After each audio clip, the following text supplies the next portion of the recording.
Dr. Eric Kelly III and a host of phenomenal speakers from all around the globe for this 7-day virtual event that you don't want to miss.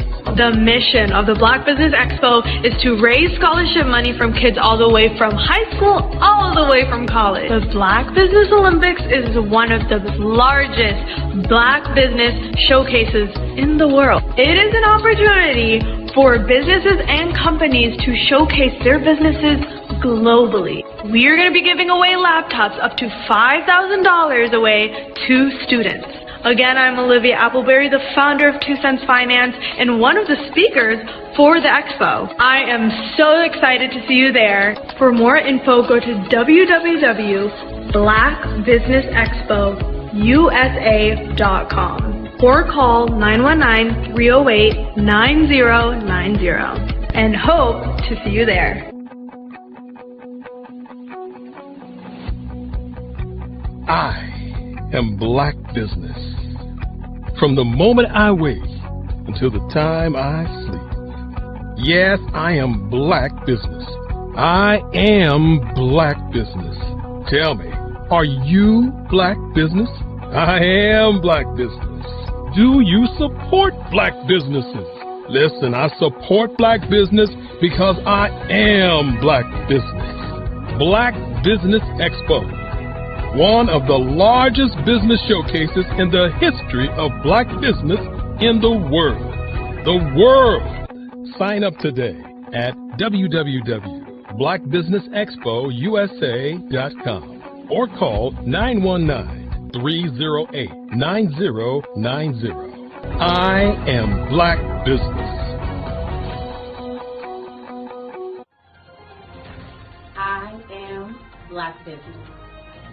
From the moment I wake until the time I sleep, I am Black Business. I am Black Business. Are you Black Business? I am Black Business. Do you support Black businesses? I support Black business because I am Black Business. Black Business Expo, one of the largest business showcases in the history of Black America in North Carolina. Join Dr. Eric Kelly III and a host of phenomenal speakers from all around the globe for this 7-day virtual event that you don't want to miss. The mission of the Black Business Expo is to raise scholarship money from kids all the way from high school all the way from college. The Black Business Olympics is one of the largest Black business showcases in the world. It is an opportunity for businesses and companies to showcase their businesses globally.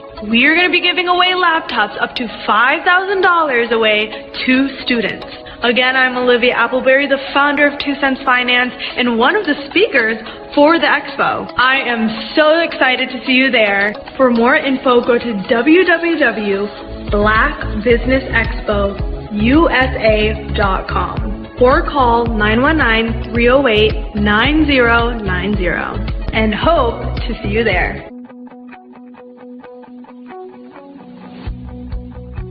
I am Black Business. From the moment I wake until the time I sleep.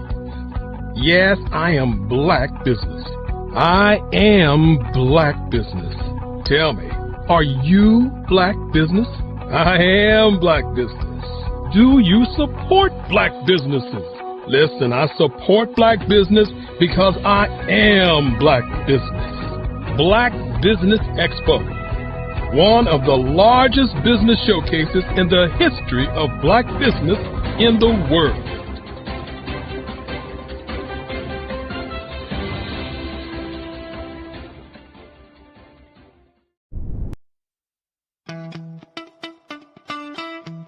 How many times have you been asked to help someone you didn't even know, a student, a business entrepreneur?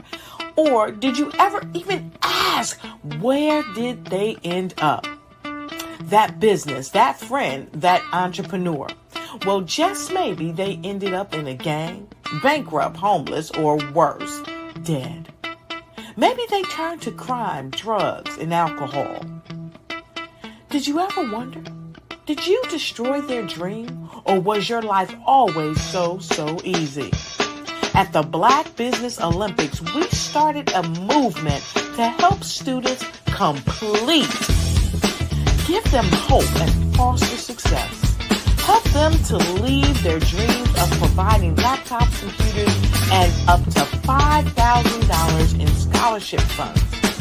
Today, we ask you to help a student, a business owner, or an entrepreneur to realize their dream by sponsoring them, supporting them, and buying from them. Consider this.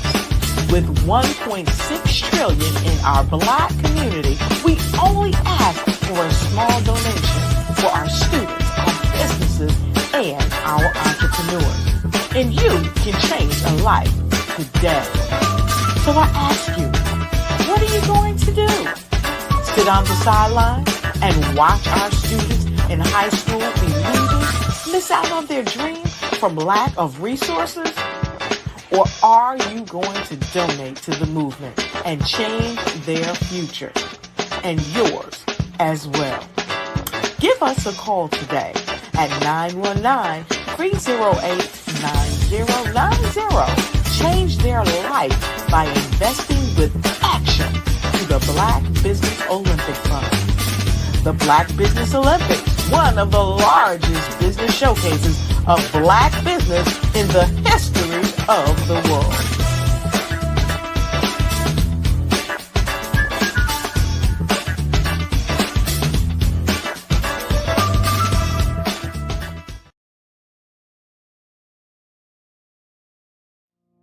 Did you know that approximately 333.34 million businesses exist today, according to a report from 2021?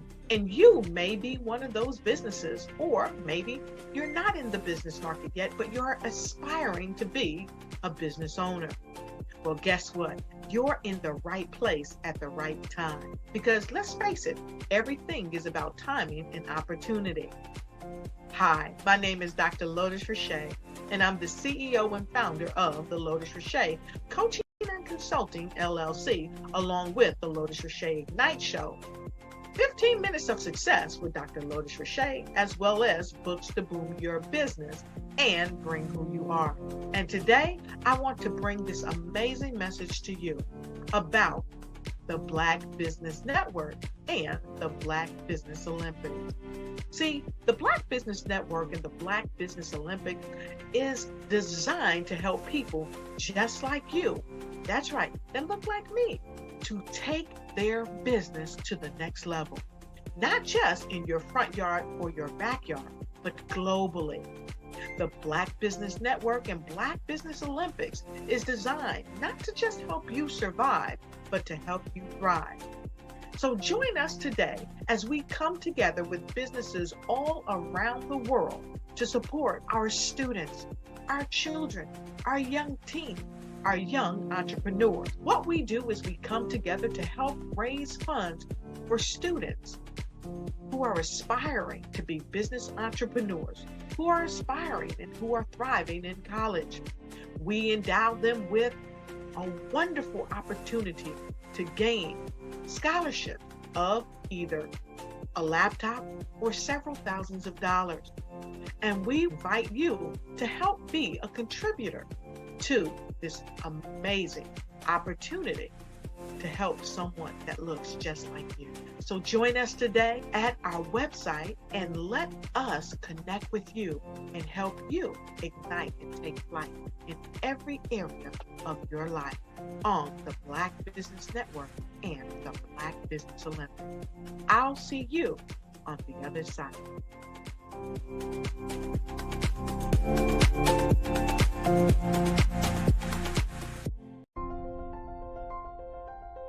What if you could build your own city? A place where every child can find nurturing people to help them achieve their full potential. A place where every adult can access job training support. Where health education is abundant. Where social justice ruled the land. a place without limitations. Welcome. You have arrived at STEM City, USA. It is what every city should be. A safe and trusted community where you find people and resources to help you become everything you are and beyond. STEM City is unlike anything you have ever experienced. It is a digital twin of the world around you, only better. STEM City is about energy and soul renewal. It is more than a digital world. You can almost feel the power of live cultural events, music, and theater. STEM City promises a better future for children with caring mentors and hands-on activities with dedicated tutors to support our youth. STEM City is your passport to a healthy lifestyle with weekly events addressing our community's many issues. STEM City is your financial well-being with helpful information on wealth management, career advancement, job training, and so much more. STEM City is the community you deserve. It is the city where your dreams can come true. STEM City USA, a place in the sky that is accessible to all who reach for the stars.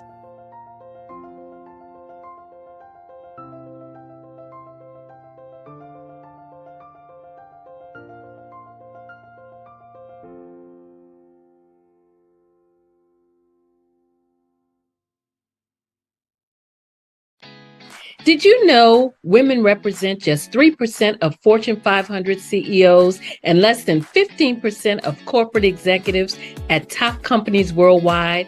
Have you wondered what the secrets are to getting into the top ranks, whether in the private or public sector? Do you want to figure out how to stop being held back in your career or passed over for promotion? Then you're in the right place. Hi, I'm Dr. Madeline Ann Lewis, President and CEO of the Executive Women's Success Institute. I have decades of experience in the military, the federal government, and corporate America, and my mission is to help women succeed and tap into their full potential. I want to reach 1 million plus women around the world to become the leaders they are meant to be. So if you want to move into a management or executive level position, or maybe you are a female veteran transitioning out of the military into business entrepreneurship, then reach out to the Executive Women's Success Institute at 301-693-3284. Let us get you on the fast track to success.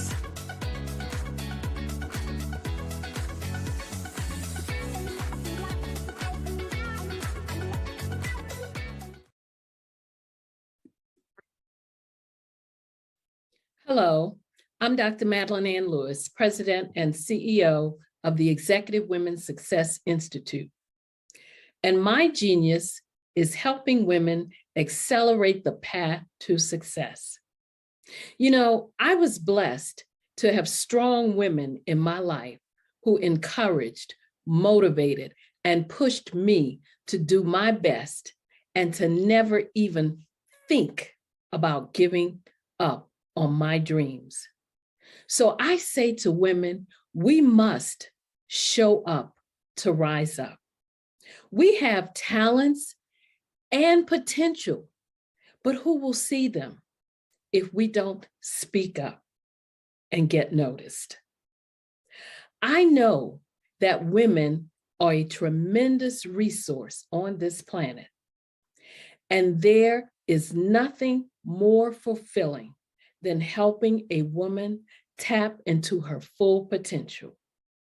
I do this because I want to be a part of helping as many women as I can to show up, to rise up.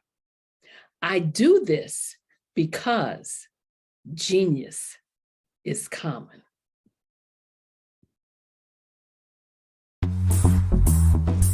Attention all entrepreneurs and companies. Are you looking for reliable and efficient virtual assistants and back office support to help you manage your business tasks? Look no further than Superwoman Business Services. Our team of virtual assistants provides a full range of administrative support services, including operations management, social media marketing, and much more. We also offer website design services to help you create a professional online presence that reflects your unique brand. In addition to administrative support and website design, we offer business development and structuring services to help you grow your business and achieve your goals. We'll work closely with you to identify areas of improvement and develop a customized plan to help you reach your full potential. At Superwoman Business Services, we understand that running a business can be overwhelming and time-consuming. That's why we're here to help you fly high and achieve success. Our virtual assistants are highly skilled, experienced, and dedicated to providing you with the support you need to thrive. Come fly with us and take your business to new heights. Let us help you become the superhero entrepreneur you are meant to be.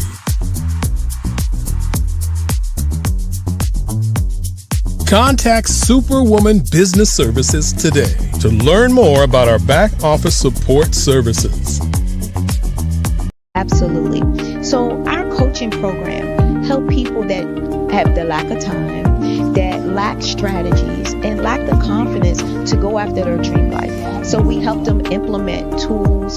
We help them implement, I love to leave the inherited lack of finances or the education behind finances. But it wasn't until I lost my firstborn, my only son, that life changed for me. And where I was going after it all, living the corporate life, hit my 6-figure income, and living in my dream house with my dream man, driving my dream car. Wow. I nearly lost it all. Wow. When I lost my son. And so I realized it only takes one financial catastrophe that can change your entire life. That's what made me start All New Beginnings. Because no matter what's going on in life, there's a new beginning.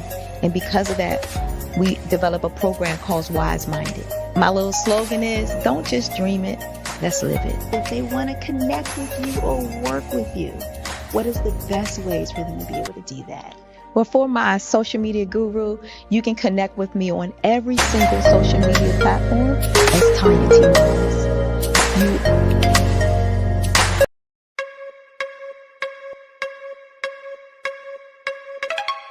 We're headed to the Holy City. The Carolinas Virginia Minority Supplier Development Council is proud to announce that the 2025 Business Opportunity Conference will be held in Charleston, South Carolina. With support from our 2025 title sponsor, Sunoco, the event will once again feature the Scholarship Swing Golf Tournament curated by West Carey Group and Styra, and host the welcome reception at the International African American Museum. Tickets are on sale now. We look forward to seeing you in Charleston August 3rd through the 5th for the Business Opportunity Conference.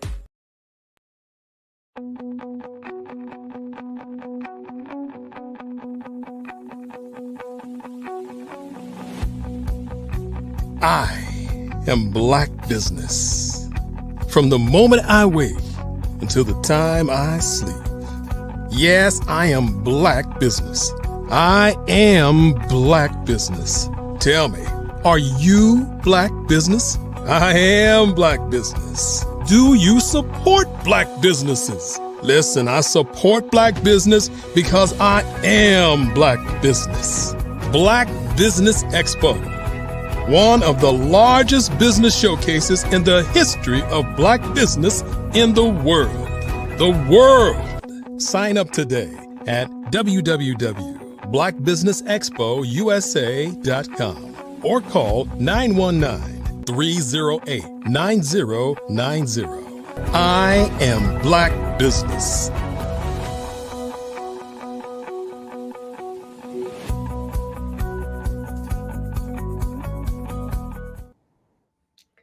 Good morning, business owners, entrepreneurs, thought leaders, and corporations. Welcome to the Black Business Network. My name is Donicia Barnes. I am your moderator for this morning on the Black Business Network. The Black Business Network is a 24-hour business network showcasing Black businesses, business owners, entrepreneurs, and thought leaders worldwide. We have speakers from North Carolina, London, Singapore, Africa, Japan, and cities all over the United States. The Black Business Network is a global community sharing its business knowledge to empower, inspire, and educate businesses about business. Our speaker is Dr. Michelle Boone Thornton. Dr. Michelle Boone Thornton is an internationally recognized educator, author, and the World Civility Ambassador dedicated to empowering individuals and transforming communities. As Assistant Director for the Masters in Human Services and Pastoral Counseling Programs at Regent University, she shapes future leaders in mental health and human services. Through her acclaimed book series and global workshops, Removing the Mask, she helps others embrace authenticity and emotional wellness. A sought-after speaker and scholar, Dr. Boone Thornton's work bridges leadership, education, and emotional healing, earning her numerous honors and inspiring the Dr. Boone Thornton Standard of Excellence Award for Transformative Female Leadership. I present to you Dr. Michelle Boone Thornton. Good morning. How are you? Morning. I'm doing wonderful. Where are you calling from? Hampton, Virginia. Awesome sauce, East Coast. Yeah. Well, genius is common, and I'll see you on the other side. Take it away, Dr. Boone Thornton. Absolutely. Thank you so much for this opportunity, and thank you for joining me today. My message today is about releasing the weight and rebuilding the future.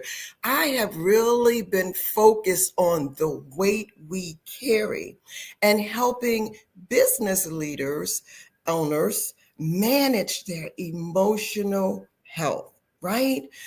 So this morning, we're going to talk a little bit about the weight.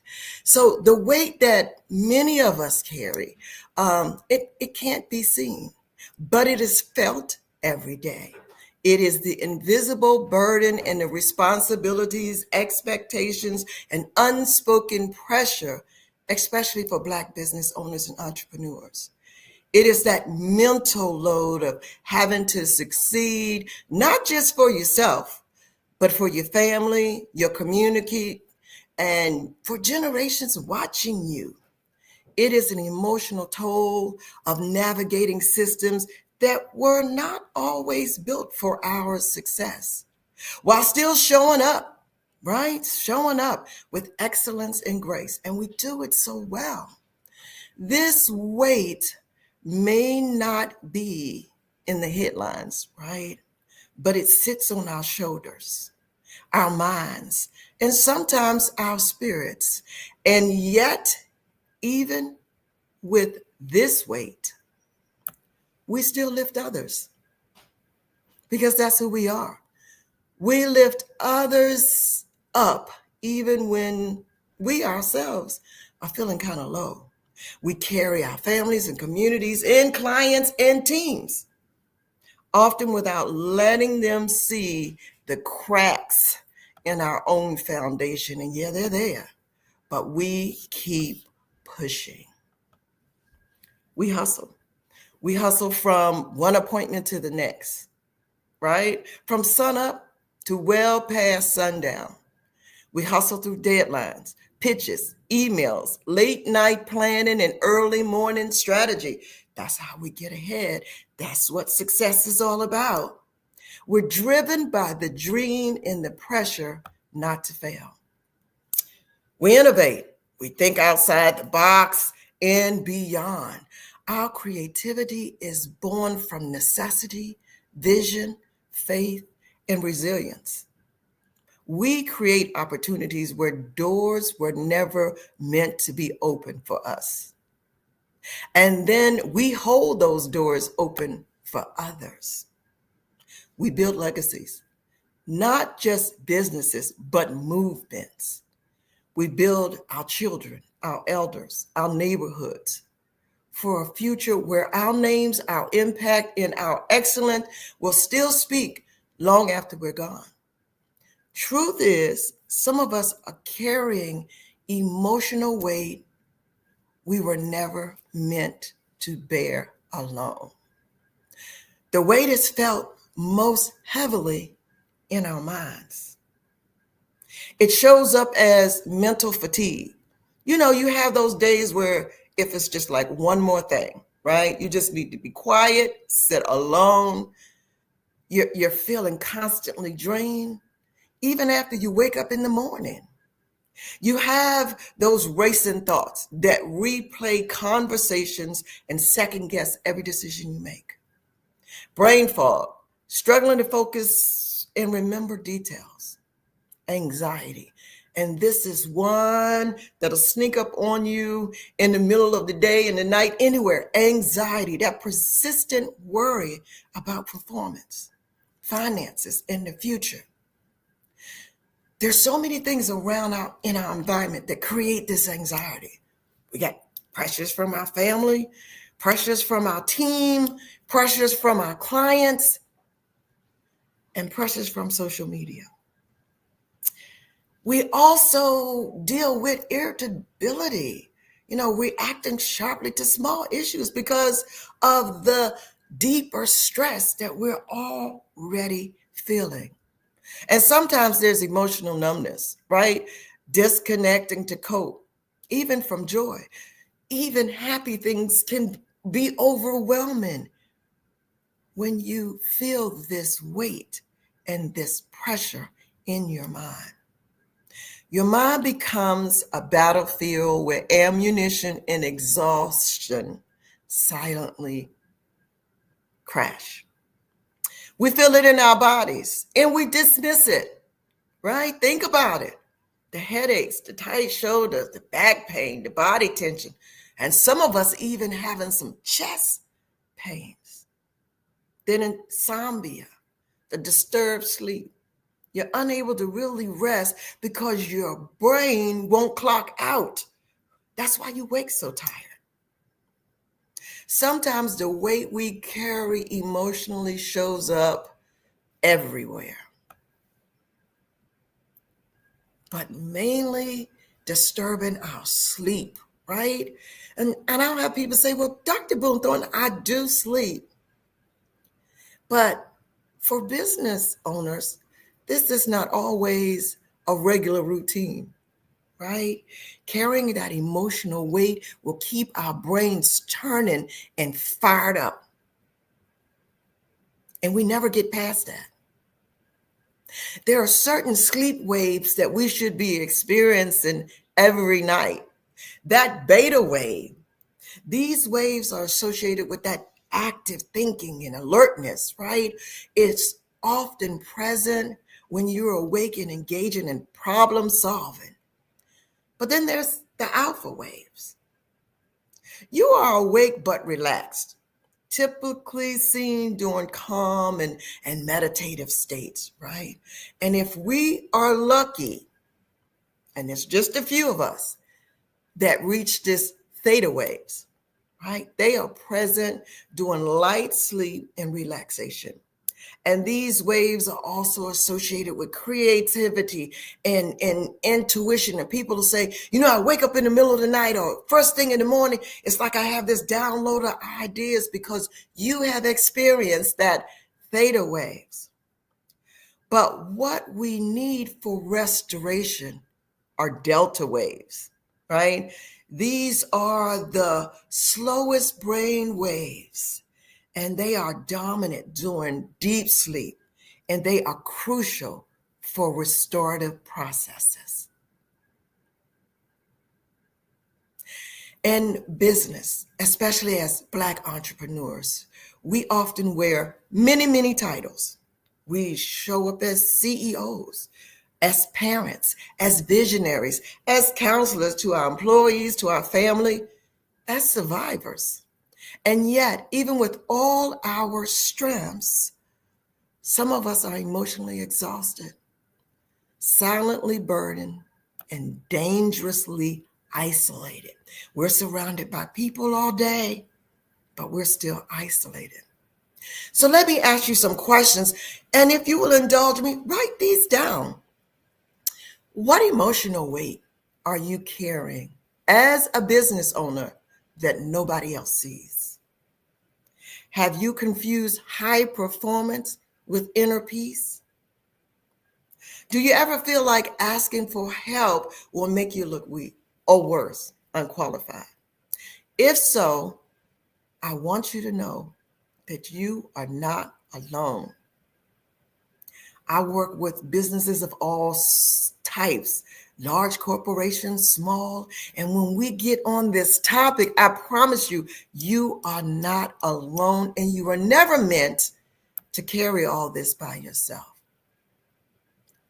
There are some pitfalls of leadership that no one talks about, and we just carry them in silence. It is that silent stress. Many Black entrepreneurs suffer in silence. We internalize the idea that vulnerability is weakness, especially in the boardroom. You know, grant applications, they can be crazy. I pulled up one the other day, I didn't even know what, and I've done plenty. But we won't ask for help. Or when we're leading staff, you know, some of the people that work for us, they're not easy. We need help. But unspoken emotional fatigue will show up in your business, in your decisions, in your health, and in your relationships. Building alone, for too many of us, we build in isolation, and that's not a badge of honor. It's a warning sign. Without collaboration or mentorship, we really slow our growth and weaken our own foundation.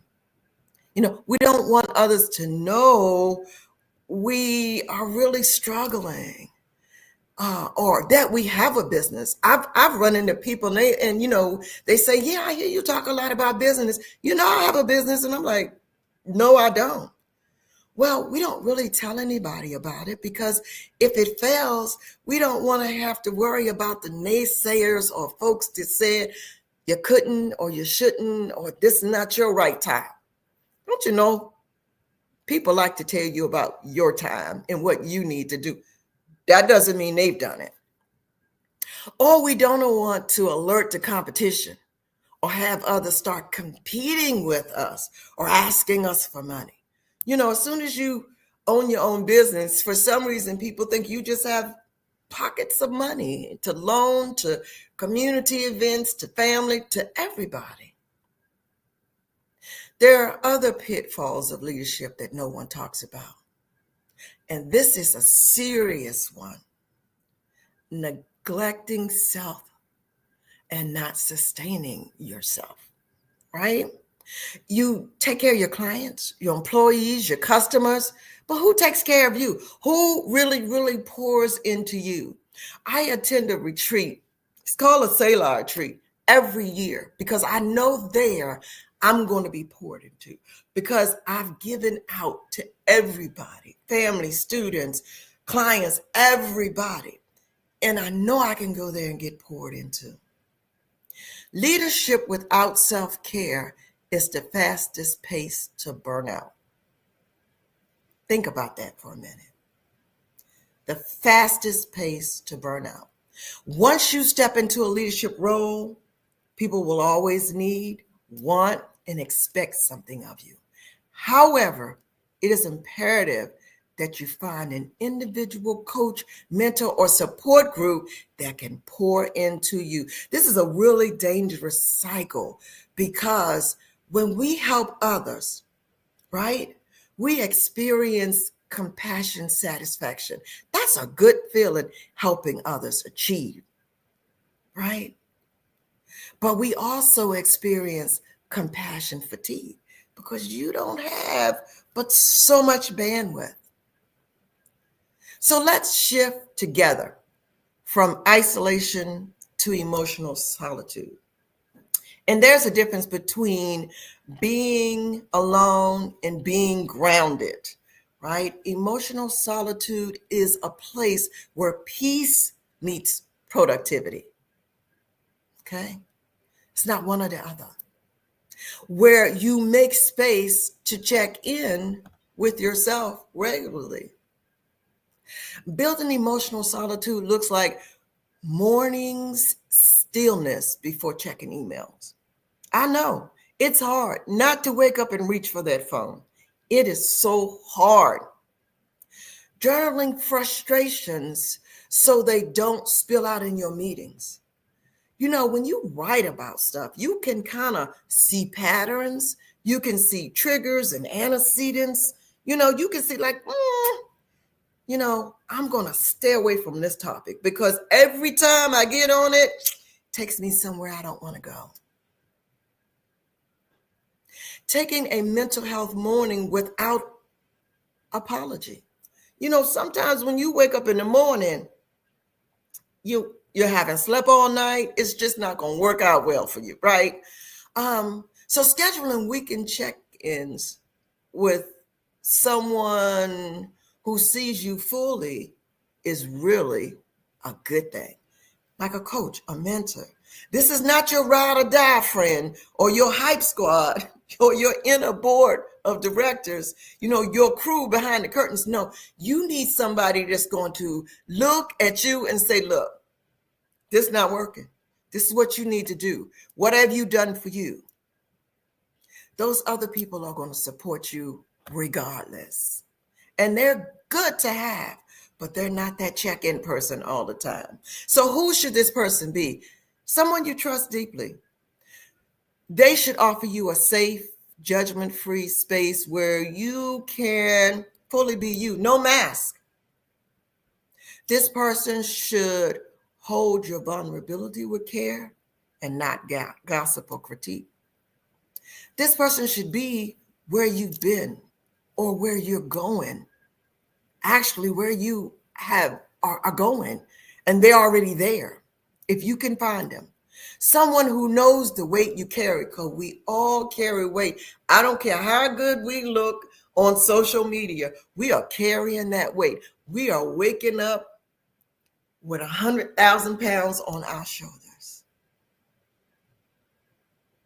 They either lead or support others themselves so they can relate to the pressure you feel, this person you pick. They don't just hear your words, they read between them. Because we can always say, how you doing? Girl, I'm fine. And that's the furthest thing from the truth. This person should be someone who challenges you lovingly, right? Be open to criticism. We are always focused on perfection. It's got to be right. It's got to be right. It's got to be right. Nope, it's wrong a lot of times, but that's okay. We learn and we keep moving. This person should be able to challenge you lovingly. They won't let you stay in self-doubt, burn out, or excuse making. They know how to both affirm and stretch you. Stretch you. That's it, right? Not stretch you beyond, but stretch you. Someone who has no agenda. They're not looking to you to get something from you. They're just there for you. Possible people could be a mentor, a peer in business, a longtime friend who kind of really keeps it real with you, a therapist or a coach, a wise elder or a former teacher, a fellow entrepreneur who's in a similar season as you. You don't have to go through it by yourself. A trusted family member who knows your rhythm, and a colleague turned confident. So if you are not sure who this person might be, then ask yourself, who do I talk to that helps me feel lighter after the conversation? You have those people who you call, and when you hang up, whoo, child, that's how you get off the phone. Whoo, child, that's not that person. Someone who reminds you of who you are without the titles or the achievements. My kids do it for me. They don't see the ambassador. They don't see the doctor. They keep it real. They be like, Ma, for real? You need some, for real? People that can kind of cut through the chase. Someone who checks in without needing a reason. Just a call out of the blue. That's your person. and the Black Business Network, right? Now more than ever, in today's political climate, programs that were meant to level the playing field for Black entrepreneurs are being dismantled. That's not fear, it's fact. The Black Business Network is free. You can just turn it on. We can't afford to operate as an island, right? Here are some things you can do right now. The Black Business Network forums and sessions, turn them on. Get one that really motivates you and put that on your phone in the morning. Don't go to social media. Go to something that motivates you, that reminds you of who you are, that helps you manage your emotional health. Because once you do that, you can unlock even more potential. You don't have to live in anxiety with constant pressure. The Black Business Network has professionals who share their story, right? Who share that it's not always perfect. And the final steps in releasing the weight and reclaiming your visions. And I challenge you this month, right, to reflect on your own leadership experiences with these 5 steps, right? And, we always get 5 steps. Everything is 5 steps. Well, these are 5 good steps for your entrepreneurial wellness practice. Do this. Name the weight. There's something that's weighing you down. What are you carrying emotionally that you need to release? Right? Write it down and surrender it. Meditate about it. Speak out loud about it. Talk to someone, mentor, therapist, friend, or trusted advisor. Some things you can't do yourself. You're going to have to, free up your time for you. Because I'll have a lot of people say, Dr. Boonthorne, I don't even have time for me. They feel guilty about taking time for themselves. When you feel this way, it's time to take time for yourself. And rest strategically. Don't wait till you're in the hospital, in the emergency room, till you're burnt out and, don't come talk to me. Don't wait until you get there. Figure out some breaks throughout your day. Take some time to look at your day from start to finish. Journal it. Write down what you do from the time you get up to the time you go to bed. And look and see where you put you in there. Oh, well, I took a lunch break. And all during your lunch break, you were on your phone answering calls. That's not your time. Figure out what it is. And then repeat this all the time, throughout the day, throughout the week, focusing on you, reclaiming your vision, releasing the weight, because healing is not a habit that you can just do for a little while and let it go. Healing is non-stop. It should be every day. It's not a one-time thing. I have had clients that say, I was at an event and I was taking questions, and the lady said to me, and she was just as genuine as she could be. She said, I don't think therapy is for me. And I said, okay, ma'am, well, tell me why. And she said, I went to this therapist and, they weren't even really talking about my problem. They was talking about, something in my childhood and something. Foundation, getting to the root is part of it. And she said, so after the second visit, I didn't go back. It's not a one-time or a two-time thing. This is something you have to practice over and over again. It's difficult getting off that hamster wheel of trying to keep up, trying to please everybody, trying to be everything to everybody, trying to build, be the visionary, be the strategic person. It's a lot. It's a lot. So you know this in your core, that you are strong and you are brilliant. You really are. You started this business, you're running it against all odds sometimes. Some of us have done tremendous things to get where we are. But you are not invincible, and you are not alone. And so I want you to remember those things and to start the work yourself, right? When you start looking at books to build your business, you overlook you, and you are the business. And one of the things that I have absolutely published is Transforming Your Reality, Removing the Mask, the workbook.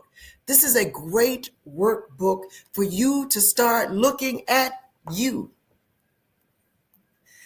I also included in the package a full book that explains why we mask. It's who we are. We take on,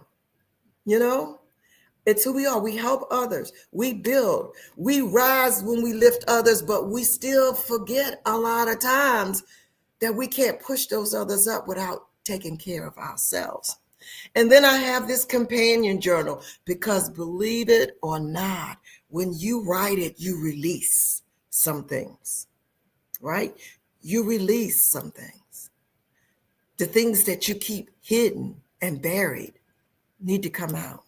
You can actually see, this is my whole day, and I'm really not making any time for me. And you have that opportunity to change that. So I want you just to just go back and take some notes and think about how this impacts you and the weight that you're carrying. And then, the workbook, those workbooks, my workbook, the whole series is available on Amazon. You can visit my website, drmichelleboonethornton.com. You can follow me on LinkedIn. I'm the Unmasking Guru. And, I give just, a lot of information about carrying weight and taking care of yourself. Because it's so important, not only to the people we show up for, because we can't show up empty, and a lot of times we do, but for ourselves. Thank you. I'm Michelle Boone Thornton, and hopefully I've got some time now so we can talk about it, what I've just covered.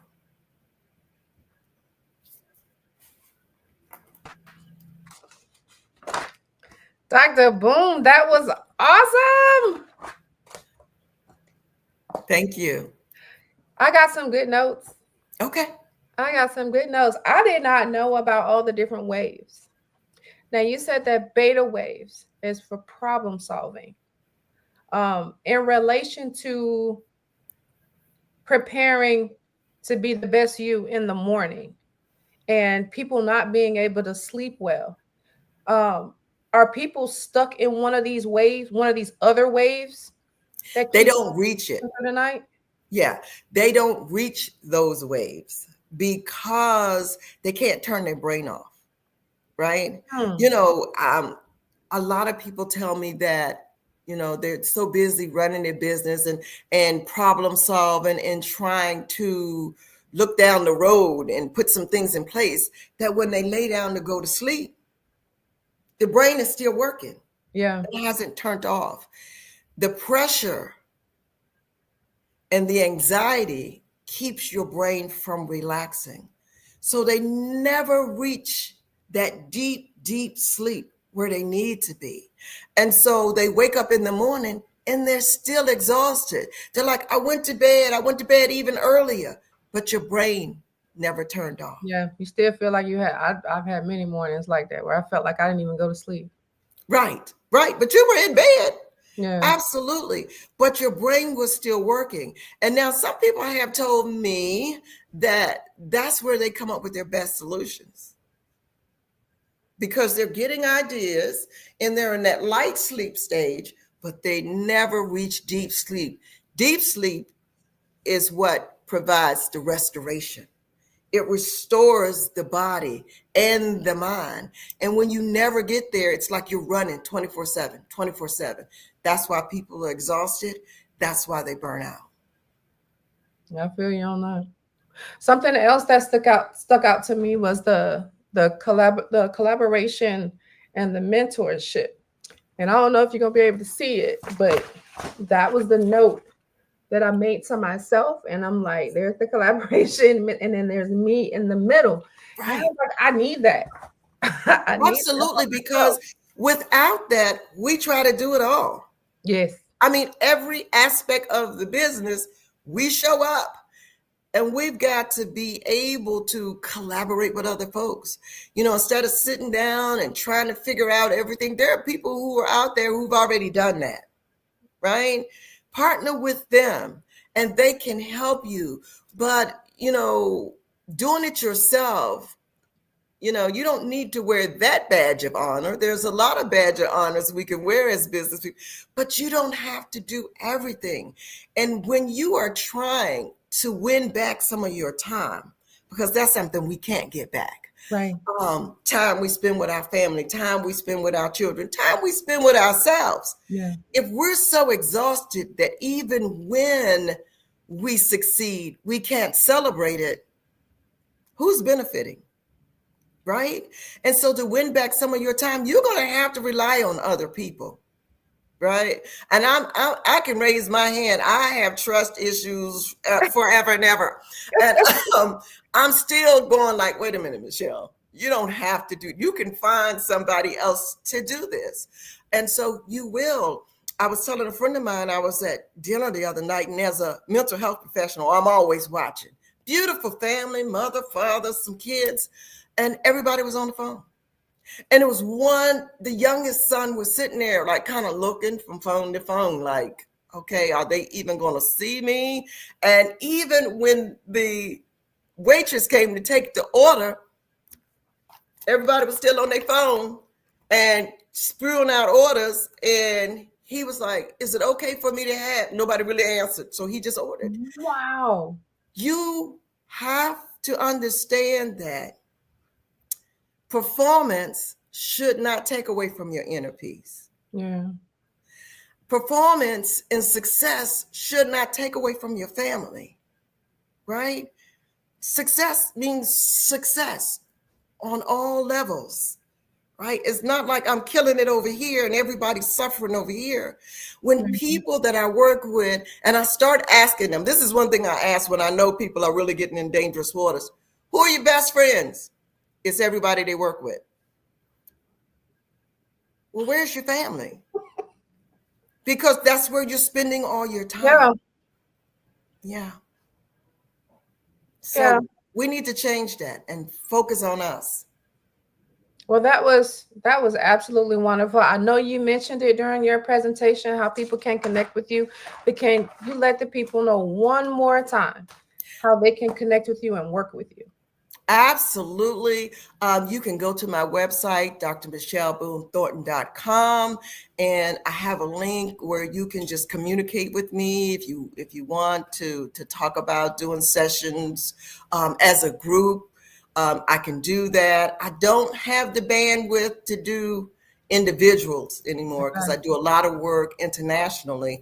But, you know, when I show up and do these workshops, I come with therapists and art therapists and everything else. So they are really, really good. We get to really get people started, right? It's not a one-time workshop. It's over. I'm done. Check that off. No, it's just getting people started. Okay. I am going to have to reach out to you for that one. But I'd like to thank you so much for joining us today. As usual, you are a wealth of knowledge. Thank you. And you can hear and feel the genuine, I don't even know if I'm saying this right, the genuinity. That's my new word for the day. And connecting with people and really helping them get to the other side of being a business owner. Like you're not just a boss, but you're a human too. And those other connections, those personal connections matter. So I really thank you for joining us today. You're welcome. Well, everyone, genius is common and I'll see you on the other side. Bye-bye. The Black Business Expo's mission is to raise funds for high school seniors going to college or K-12 entrepreneurs. This expo is a fundraiser for students. You may go to www.blackbusinessexpousa.com to donate to the scholarship fund or use the Cash App $BBXUSA. Our goal is to give laptops and up to $5,000 to 10 students. Students can register online at www.blackbusinessexpousa.com. Every dollar counts. So we want to remind you to donate to the scholarship fund. We want to thank our Black Business Expo USA sponsors for June 2025. NC 100, Moody Capital Partners, Suede Soul, Lotus Rich Coaching and Training, Carolina, Virginia Minority Supplier Development Council, Step Management, Barbara H. Smith, LLC, Margie McLean Foundation, Inc., Genius is Common, Earth Essentials, Mulaney Shaney Global, Executive Women's Success Institute, The Quality Coaching Company, Superwoman Business Services, Creative Force Studios, Lee Entertainment, Artistic App Design, Black Business Expo USA. Genius is Common, and I'll see you on the other side.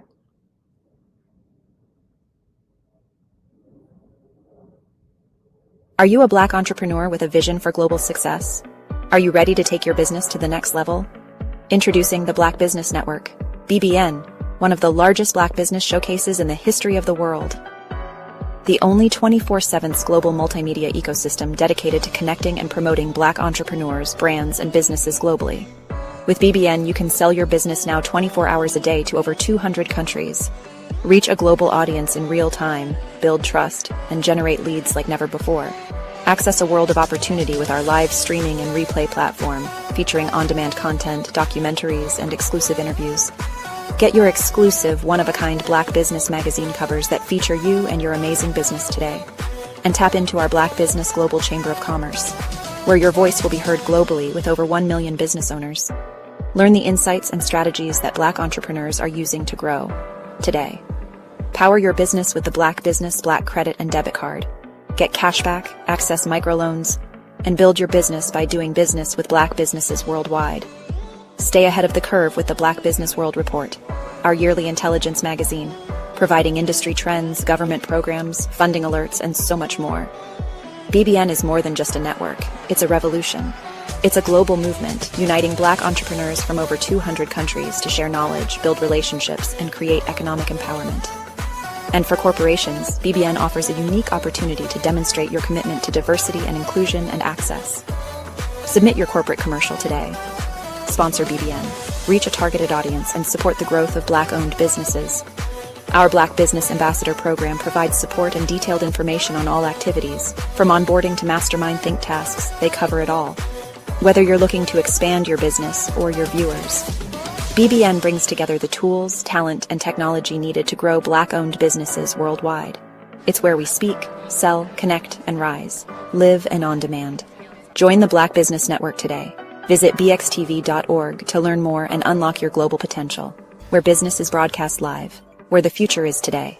Call 919-308-9090 for your Black Business Fireside Chat today as we showcase your amazing business to over 200 countries. Black Business Network, one of the largest Black business showcases of Black business in the history of the world. Call today 919-308-9090 USA. Sometimes you got to hear the news from the Black perspective, and more specifically, Black publishers. And that's exactly why you have to download the HeyTie app, the largest mobile app delivering breaking news, videos, and podcasts from 200 of your favorite Black publishers. Yes, 200 Black publishers delivering news as it happens, literally all in one app. Go to HAYTI.com or download the app in the Google Play Store or Apple App Store. It's completely free, along with information that you can trust, so go check them out. Every speaker has a moment where their words can spark inspiration, drive change, and transform lives. But what happens after the applause fades? With 5-star BDM, your voice doesn't have to fade. We transform your live session into a professional ebook. Imagine your session becoming a permanent, interactive asset, reaching new audiences across the globe. Like Grant McGough and Dr. Eric Kelly III, whose session on the Mindset Revolution continues to inspire thousands through their custom ebook. Your ideas can become a lasting impact. Turn your session into an ebook that not only tells your story, but expands your reach, builds your brand, and engages your audience. With embedded videos, custom graphics, and a stunning flipbook or PDF format, your message will inspire long after the event is over. And for a limited time only during the Black Business Olympics, get your custom ebook today. This is your chance to transform your message into something truly unforgettable at an unbeatable price. Your package includes a professionally designed ebook, a flipbook or PDF, embedded video of your session, and custom graphics. Everything you need to showcase your message in a way that lasts. With 5-star BDM, your session becomes more than a moment. It becomes an opportunity for growth, greater visibility, and lasting impact. See your influence multiply as your message reaches new clients, partnerships, and platforms. Ready to turn your ideas into a global movement? Visit 5starbdm.com to secure your custom ebook today. Your audience is ready to listen.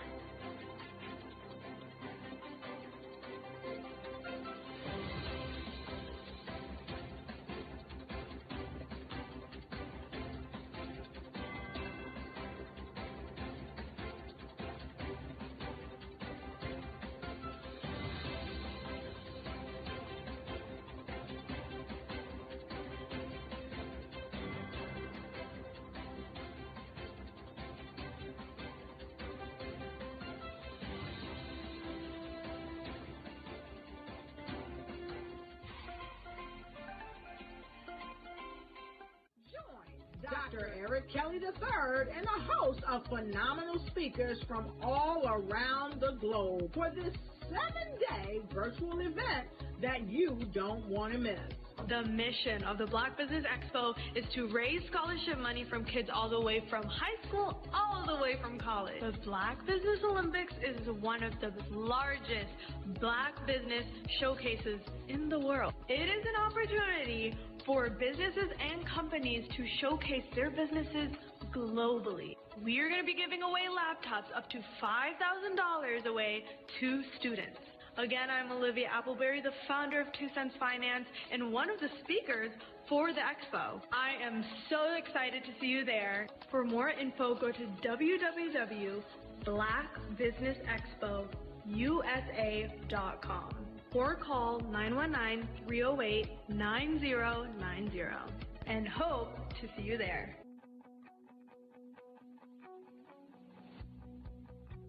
I am Black Business. From the moment I wake until the time I sleep. Yes, I am Black Business. I am Black Business. Tell me, are you Black Business? I am Black Business. Do you support Black businesses? Listen, I support Black business because I am Black Business. Black Business Expo, one of the largest business showcases in the history of Black business in the world. The world! Sign up today at www.blackbusinessexpousa.com or call 919-308-9090. I am Black Business.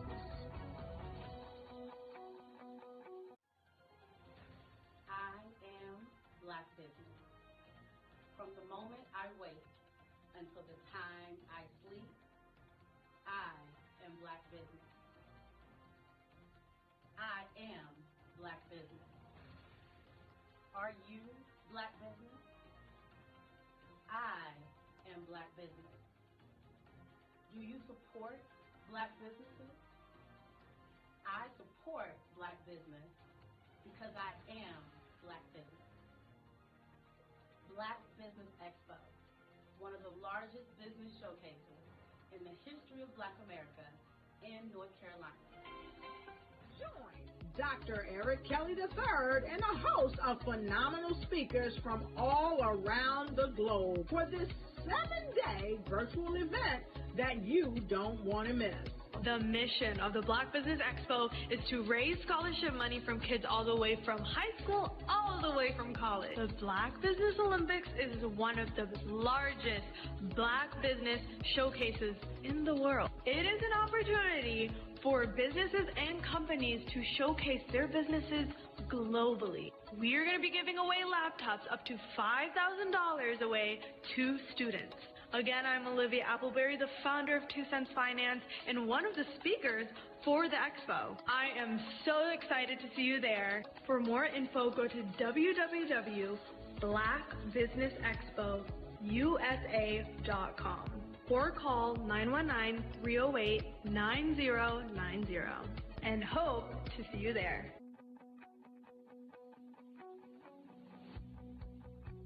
I am Black Business. From the moment I wake until the time I sleep. Yes, I am Black Business. I am Black Business. Tell me, are you Black Business? I am Black Business. Do you support Black businesses? Listen, I support Black business because I am Black Business.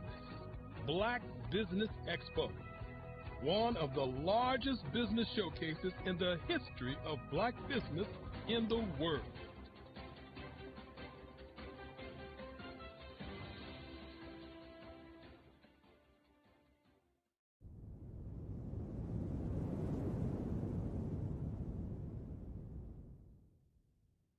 Over the past few years, we've seen the growth of existing and new initiatives focused on financial inclusion, building global networks, and reducing the wealth gap in response to the idea there's not enough seats at the table.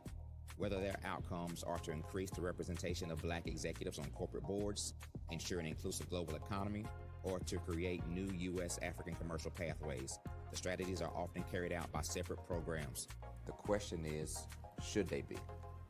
With the continent of Africa being home to more than half of the world's fastest growing economies, the youngest workforce, over 400 companies generating more than $1 billion annually, 700 generating more than $500 million annually that are poised for growth, and being the destination of nearly $5 billion in venture capital in 2021.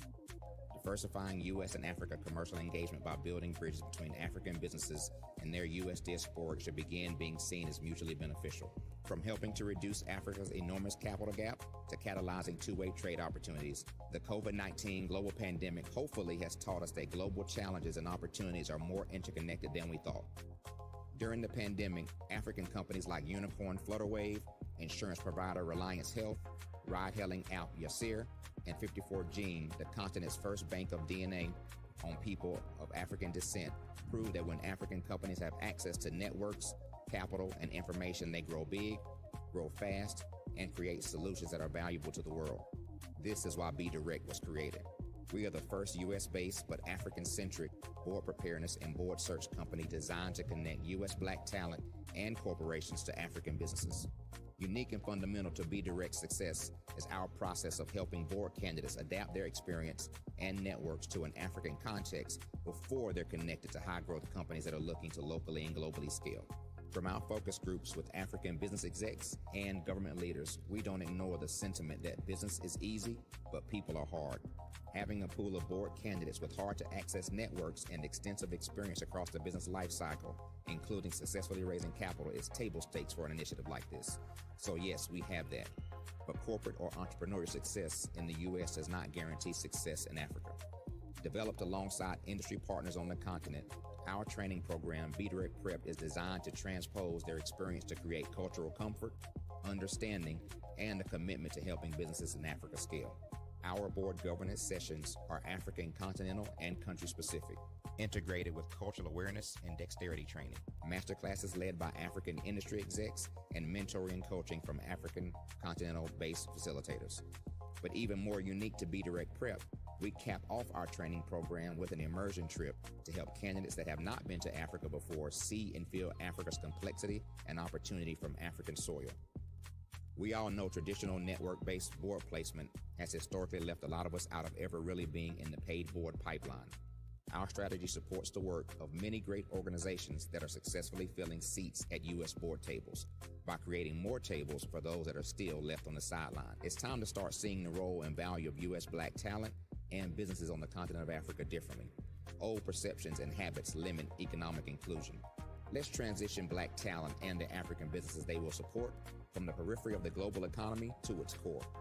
Living in a global lockdown, we all know now how fast local and global economies can change and see the value of having businesses that hire, strengthen local value chains, and even grow globally. Status quo in any form holds back progress.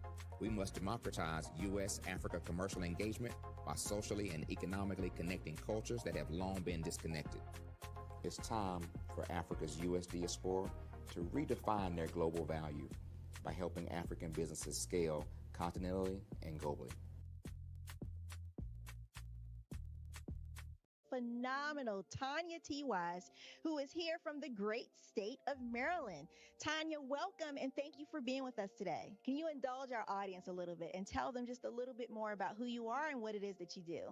Well, I love being able to talk to people and have a magnetic attitude, being able to just show them. So I always like to say, level up is Coach at Tanya T. Wise here.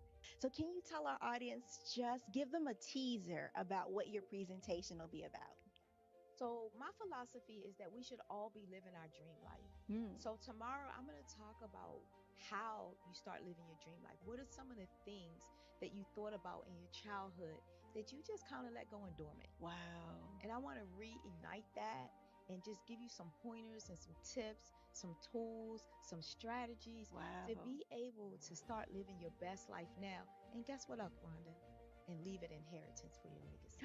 Oh my goodness. Okay, I know that's resonating with a lot of people. I've heard that you have a dynamic coaching program. Can you tell us a little bit more about that? Absolutely. So our coaching program help people that have the lack of time, that lack strategies, and lack the confidence to go after their dream life. So we help them implement tools, we help them implement strategies, as well as give them resources so that they can live their best life now and leave that inheritance. Wow. Oh, I love that. I love the leave the inheritance part. Listen, you are dropping some major nuggets, and I know a lot of what you're saying is resonating with a lot of people, but I think we're all curious. How did you even make this transition into the speaking and coaching arena? What's the story behind this? So I started out in finance, and I realized that a lot of people don't necessarily go after their dream life because of the lack of finances or the education behind finances. But it wasn't until I lost my firstborn, my only son, that life changed for me. And where I was going after it all, living the corporate life, hit my 6-figure income and living in my dream house with my dream man, driving my dream car. I nearly lost it all when I lost my son. And so I realized it only takes one financial catastrophe that can change your entire life. That's what made me start All New Beginnings. Because no matter what's going on in life, there's a new beginning. And because of that, we develop a program called Wise Minded. My little slogan is, don't just dream it, let's live it. If they want to connect with you or work with you, what is the best ways for them to be able to do that? Well, for my social media guru, you can connect with me on every single social media platform as Tanya T. Wise.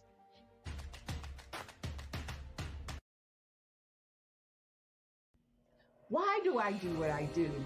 You know, my life coach asked me that a few years ago. And she said, Tony, what's your why? And I told her, and she said, girl, you've already accomplished that. Perhaps you need a new why.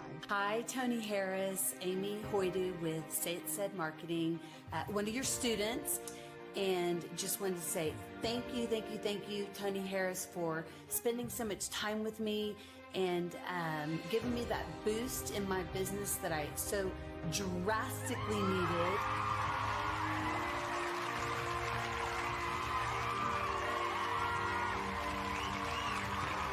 My why is to touch, move, and inspire my clients to take drastic steps to be better than they were before they met me. I'm a resource, I'm a connector. I want to help people build deeper relationships that are beneficial to their life and business. That's what I do best. So, first thing you got to do is show up. And speaking is a way to magnetically attract your ideal client to you. How many of you use social media that way? Absolutely, and this is how you look to the world. Drastic steps are the steps that are needed to be successful.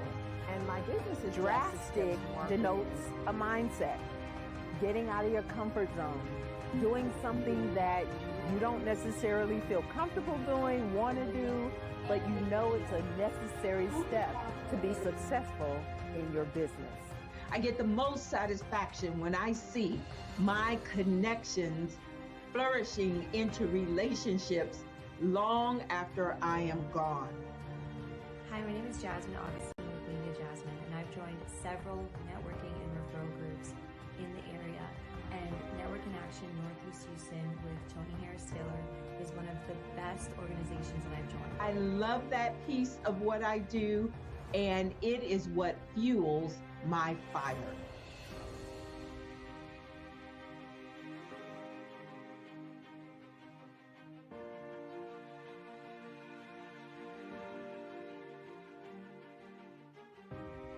My name is Tony Harris Taylor, saying take a drastic step today for a fantastic tomorrow.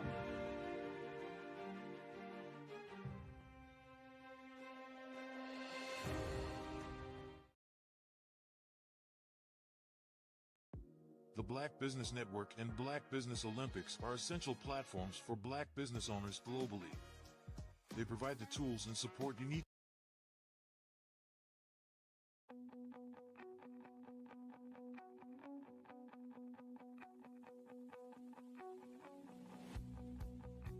I am Black Business. From the moment I wake until the time I sleep.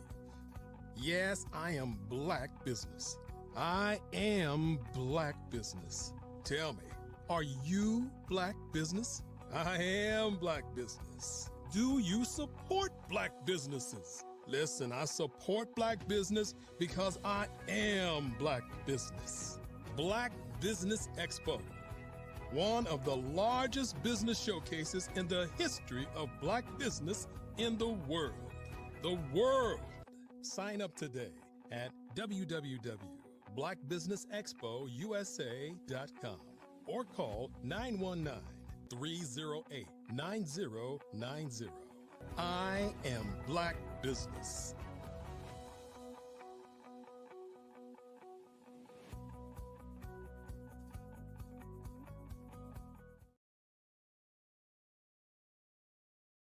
Good afternoon, business owners, entrepreneurs, thought leaders, and corporations. Welcome to the Black Business Network.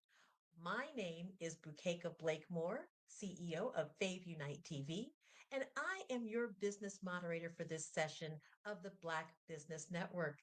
The Black Business Network is a 24-hour business network showcasing Black businesses, business owners, entrepreneurs, and thought leaders worldwide. We have speakers from North Carolina, London, Singapore, Africa, Japan, and cities all over the United States. The Black Business Network is a global community sharing business knowledge to empower, inspire, and educate businesses about business. Our next speaker is Dr. Stephanie Audrey, CEO, co-founder of Xenoverse Wellness Group. Dr. Audrey is the founder and CEO of Xenoverse Wellness Group, a global wellness organization formed to deliver wellness 1 week at a time through its Media Spa Tells TM strategically located across the Caribbean, Italy, France, and Africa. Current locations are in Jamaica, with Italy and African markets opening soon. Her firm is also in the farming space, offering food as medicine, perishable, non-perishable meal kits, tinctures, and tonics supporting the various wellness protocols. Dr. Audrey codified her wellness delivery model as WAASS, Wellness as a Service Solution, aimed at helping people experience a full life of 120 years and beyond by avoiding sick care and selecting longevity inspired holistic body maintenance options. Thank you so much for being with us today, Dr. Audrey. How are you? I'm wonderful. Welcome. Thank you for having me. It's a pleasure, indeed a pleasure. Thank you so much for being here. So let's just ask a few questions that our audience is wanting to know. First of all, Xenoverse Wellness Group is definitely a cutting edge concept. When did you first conceive this business venture? Well, it's so funny. Really, I think I could say it's been along a particular journey. I first started working on a global business when I was about 9 years young. But the entrance into sort of wellness or a spa came from being introduced early in my career. I was on the marketing team for the Claremont Resort Hotel up in Berkeley, Oakland Hills. And at the time, the Claremont was doing something that had not been done yet. And that was they were investing $1 million in this new thing called a spa. And so we were updating the branding to introduce that concept into the marketplace. And then after that, my first part of my career was in marketing and advertising communications. So I advised a number of other hospitality brands on, their B2C markets and repositioning themselves to participate in local market opportunities. Believe it or not, there was a time that the only people that went to hotels were people that had to stay at them as guests, which means that the food and beverage experience was horrible and expensive because you were captive and forced. So any of us that have lived long enough know that it wasn't a place that locals went because the food was bad. There was no reason. And I was part of changing, that narrative and that experience for many hospitality and other brands in my career, along my career. So it was back then that I say the spa, kind of idea stuck in my mind. Well, thank you for that. Absolutely. Yes. Well, what experiences influenced your thinking? So it really, I've always been an entrepreneur at heart. Like I said, just for fun, I used to play business. In fact, it was, I was about 9 at the time. I was playing business on this particular day, and I noticed that other retailers had credit cards. And so I said, well, my business needs credit cards. So I decided to make credit cards for my business. I mean, I had the monopoly money. I knew 10 keep I touch before I knew what that meant. And so right around the time I perfected these credit cards, my mother came in the room. I had used her photo album refills, cut them up and, plastic coated these index cards. And so she came in with a, what are you doing? And I knew that that was, one of those, either you better answer right or there are consequences to, the wrong answer. And I paused and I said, Mommy, I know who I'm going to be. I see myself. I'm in the boardroom. Everybody's paying attention. I'm wearing a navy blue pinstripe suit, like all of these details. The San Francisco Bay Bridge is outside of the window. And she kind of let out a bit of a nervous laugh. And then she says, interesting, tell me more. And it was like at that time, the then wealthiest man in the world was a Middle Eastern deal maker. And for some reason, his story, I knew his story and it resonated with me. Early on, I was well read and just, really interested in business. And so that's kind of where this idea of I was going to be an international business tycoon, began to form. And she was an encourager. So, early 20s, my first business at 18. And by the time I was in my early 20s, I was being interviewed for a show. And this was one of the first times that I recalled that story. And I was like, oh my gosh, at that moment, the San Francisco Bay Bridge was outside of, I was like, oh my gosh, be careful what you speak, what you envision, because it will manifest. Wow, that is so inspiring. I love it.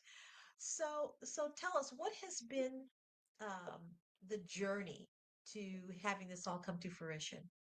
It's interesting. I describe myself as China. And again, a lot of people don't pay attention to, kind of big shifts. But like I said, I started early looking at business. And what I remember was China in its infancy and how the journey to becoming a powerhouse, it doesn't happen overnight. It happens by setting a certain set of intentions and then doing the work to fill the gap. Well, I opted to do no different along my journey. So I started off as a strategist advising Fortune 500 companies, multi-billion dollar organizations, the same kind of organization that I had the desire to create. So not only did I advise them, I worked for some, to understand what it looked like to be the category leader. And I would say that that's been the beauty of my journey, is that I've had the experience of being in the boardroom, with the billionaires leading these organizations on a senior level team, where I've been able to add input and understand the decisions that are being made in the boardroom and then executing on those decisions and able to produce outcomes. So I bring that experience into everything that I've done. So the first part of my career, as I said, I was the strategist. And then what I realized is I had an opportunity to give one of the keynote presentations during the National Conference of Black Mayors. Again, this was in my early 20s. And after that, I was asked to advise these mayors on economic development opportunities and entrepreneurial things. And so I was writing articles as well as advising them. And what I noticed were real estate developers seemed to show up and make money. And I was trying to figure, why are they getting paid? How are they making money off of my strategies? And I remember meeting a gentleman we were at a reception for the Dean of Pepperdine. And he worked with doing the Hyatts around the world. And so I was saying, I'm really trying to understand this real estate development. And so he says, well, I'll tell you more about it. And he says, well, by the way, we're going to be working on a Hyatt project in Jamaica. And at that time, I'd never been to Jamaica. I'm not Jamaican. The idea of leaving the country, I had not considered that. It was way too early, right? But he planted a seed nonetheless. And so years later, when I found myself in the Bahamas and I began to spend a lot of time going back and forth to the Bahamas, I realized that, there was something about this real estate development thing. And I just needed to kind of find my way. I didn't want to be a figurehead. I've never wanted to be a figurehead, just controlled at the whim of someone else. I really wanted to have the technical expertise. So I ended up I said, you know what, I'm going to go for it. And I went to USC. I studied real estate finance and development. And at that point, decided instead of launching my own company to go and work for one of the top developers in the nation. And that was a very valuable decision. And that's what gave me, the multi-billion dollar, background and experience, is that I was willing to go and, as I say, earn my education through practical hands-on experience and exposure to what those types of deals and transactions look like.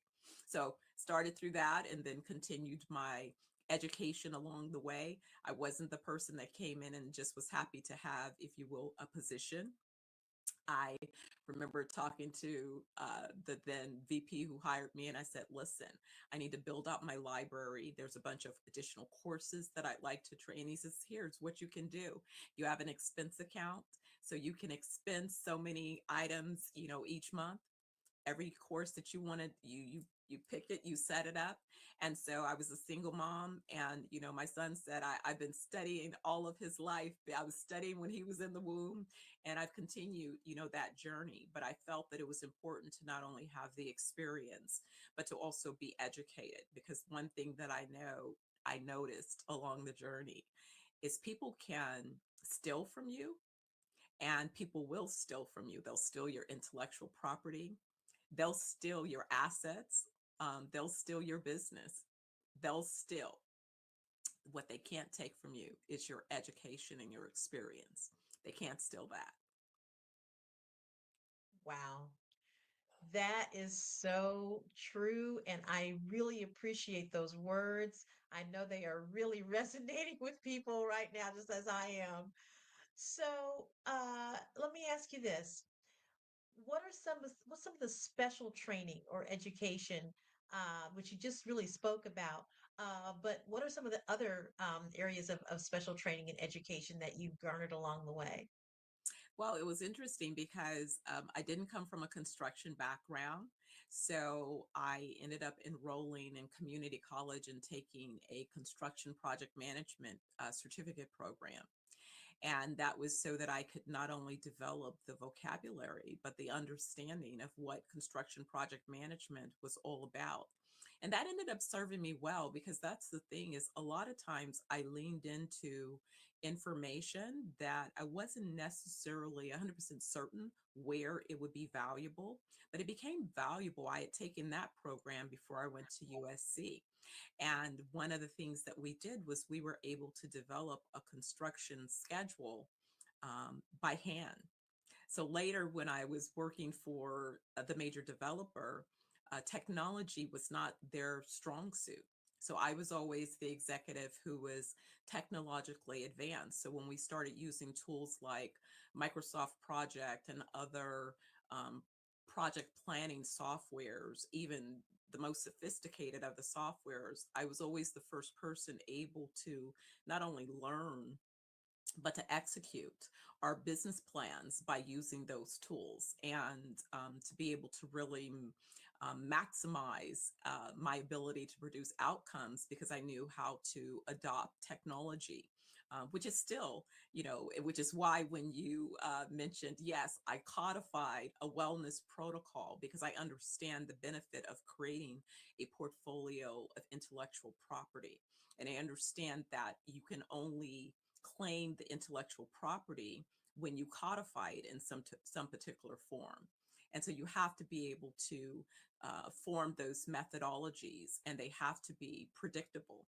Again, that's part of what earning a doctorate does. If you are a doctor in any particular level, the goal is to become a researcher and you're supposed to be able to take on a study and to be able to provide the process for that study that some other researcher can go and follow and produce similar outcomes. So with my doctoral degree, I focused on doing a mixed method study.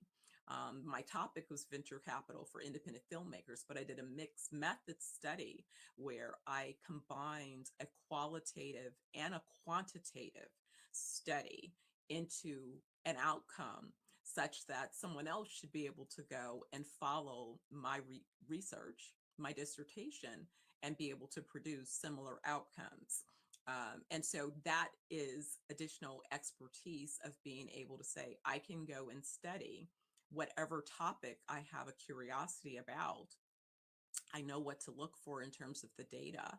Um, Last year, I graduated from law school, and people say, oh, you go to law school because you want to advise clients. And I said, well, no, that's for people that want a job. I am not looking for a job. I create jobs. And if you've been in business, business is about contracting. It's about engagements. It's about producing relationships that have to be codified through documents. Those documents create the expectations and how those relationships should be not only engaged, but also how they should be executed. And then also if there are conflicts in understanding, hopefully you have documents that you can go back to and reference and say, well, wait a second, when we began this engagement, this was the scope, this was a particular schedule, and these were the budgetary constraints that we agreed that we were going to perform within. Now, what are our outcomes? Are they on target or are they off target? And what happened to get them off target? How is it that we go back and claim? But also, it is another way to establish the facts of a situation because, facts become foggy over time. And people forget sources of information. Everyone likes to claim ownership. And it's like, no, no, no, no, no. Let's go back to the original engagements and look at the facts that we've been able to document along this relationship journey, right? And so in business, it's a lot of legal. And it's also being able to defend, because people go, oh, well, I'm getting a patent, and I'm yes, yes, yes, great. But can you defend it?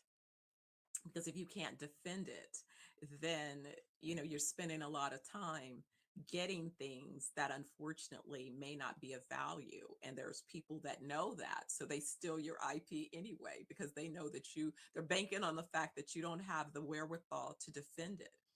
It's not about if you have it, it's can you defend it. You see big companies, Google, Apple, and all of these big folks going at each other. It's because they understand that part. So your patents will be infringed upon, your IP will be stolen, but can you fight to get it back? Can you fight to prevail, in terms of that ownership? So yes, I've made sure that I've continued to add my expertise and advance my knowledge. I have legal teams that work for me around the world, and I can't have the expectation of doing their jobs, but I can be a better employer if I understand what their jobs are. That makes a lot of sense. I remember someone saying, if you didn't document it, it didn't happen. Sadly, that's the truth, because memories, again, memories can become foggy. Yes. Right, right. Wow. So, what would you say are the fundamentals that each founder of a business should consider when determining the feasibility of a business venture? Well, the business begins with customers. And so if you don't have customers, then you won't have a business. And so oftentimes what happens is people start a business thinking about what their qualifications are or what their capabilities are. So oftentimes they go into business as employees attempting to be entrepreneurs. And unfortunately, your skills were part of a system that your employer required. That doesn't mean that there's an outside marketplace that's willing to pay you for that same skill set. If you're going to be an entrepreneur, you have to understand the markets. You need to understand who's buying what it is that you're planning to sell. How often are they buying it? What are they paying for it? Because you had a salary at an organization, that doesn't mean that the market is viable for you to sort of recreate your salary in business. Somebody else was paying your salary, and your salary was a percentage of an overall system of expenses that they were able to pay. That doesn't mean that that's a business opportunity. And so the first thing is understanding the primary, the secondary, and tertiary markets that you believe that your business can service, and why. Why would they need, and when will they need? What are the triggering events that require them to need what it is you're offering? And not everybody is your customer. And that's the number one mistake that most inexperienced entrepreneurs make, is they believe that everybody is their customer. And I'm like, no, think about it. Everybody is not. If that were the case, go stand on the toothpaste aisle. Tell me how many different brands and types of toothpaste exist. We all have teeth. So if that philosophy were the philosophy, then there should just be one brand, but we know that there's not. So that lets you know that, just like, with that set of, yes, we have something in common, but that does not make us interested in consuming the same product. So when you understand your potential or prospective customers, then you have to understand what is their capacity in order to engage with your product or service, but also at the same time, what is the capacity that your organization requires to properly service those particular customers. And this is where a lot of times I see, consultants make a mistake. They want to charge a fee that's comparable to a major management consulting firm. And it's like, you don't mitigate the risk in the same way that a major consulting firm does. So if you're showing up and your fee is comparable to the McKinsey's, the BDO, these firms, sorry, you're not going to be the pick, because these firms have a long history and they're established and they're going to be here. You're new to the marketplace. So you're coming at the marketplace with the wrong pricing strategy because you don't understand the market position that your organization is really going to occupy, because you didn't come in with the dream team that you necessarily like. Okay, if you were part of a management consulting firm and 5 of you that have 10 years experience decide to leave and form an organization, then that might be different because you've built relationships, you've built a track record. But if you're leaving by yourself to set up a solo shop because you believe that now you can make more money, that doesn't necessarily pan out to be the reality. And so it's those things that many entrepreneurs make mistakes with, is they try to create a job for themselves as opposed to understanding that a business requires a different set of understanding and feasibility. And so they hang out their shingle before getting engaged with customers. And then sadly, they learn the unfortunate truth that the customers that they thought would be their customers are not. Wow. That was so important. And, I think no matter where you are in your business, what you just said will always ring true. Um, just knowing that you've got to have the customer. I really love what you said there. Thank you so much. So you've got a new business. Where do you begin? Where does one begin when they're entering starting a business? I think it's about having an understanding of the market. Someone was asking me the other day, what kinds of things do I consume? I'm not as active in things like popular culture, but what I am consuming is I'm watching CNBC. I'm watching, anything that's about business. I'm listening to podcasts that are authored by, successful entrepreneurs. I'm reading about successful CEOs. I read the, Wall Street Journal, I'm reading Financial Times, I'm reading global news and publications. My content consumption is information that's going to be relevant to the business and industry that I occupy. I'm following the institutes that publish the market reports and studies on the sectors that I occupy. So the beginning is become knowledgeable of the business that you expect to participate in. Again, this is where I find too often significant gaps in terms of an entrepreneur's approach. And that's why oftentimes the failure rate is so staggering and significant. And what again, um, you know, failure to be coachable. I don't know what it is about people with their egos that they feel that they're going to go into business. You've been an employee for 40 years of your career. Now you're going into business. You haven't studied anything business, but you think that either somebody should give you the education or no, it costs. That's part of being in business. Businesses pay management consulting firms. They pay advertising agencies. They pay technology companies. They pay financial advisors. They pay for legal counsel and advice. So if you want to be in business, those are expenses that you pay for. If your business is unable to pay for those experts, then your business, sadly, you're going to one day realize why you should have paid for those experts. It either, I tell people all the time, I said, either, you pay me now or you're going to end up paying me more later. Mhm. I'm Mhm. going to be here.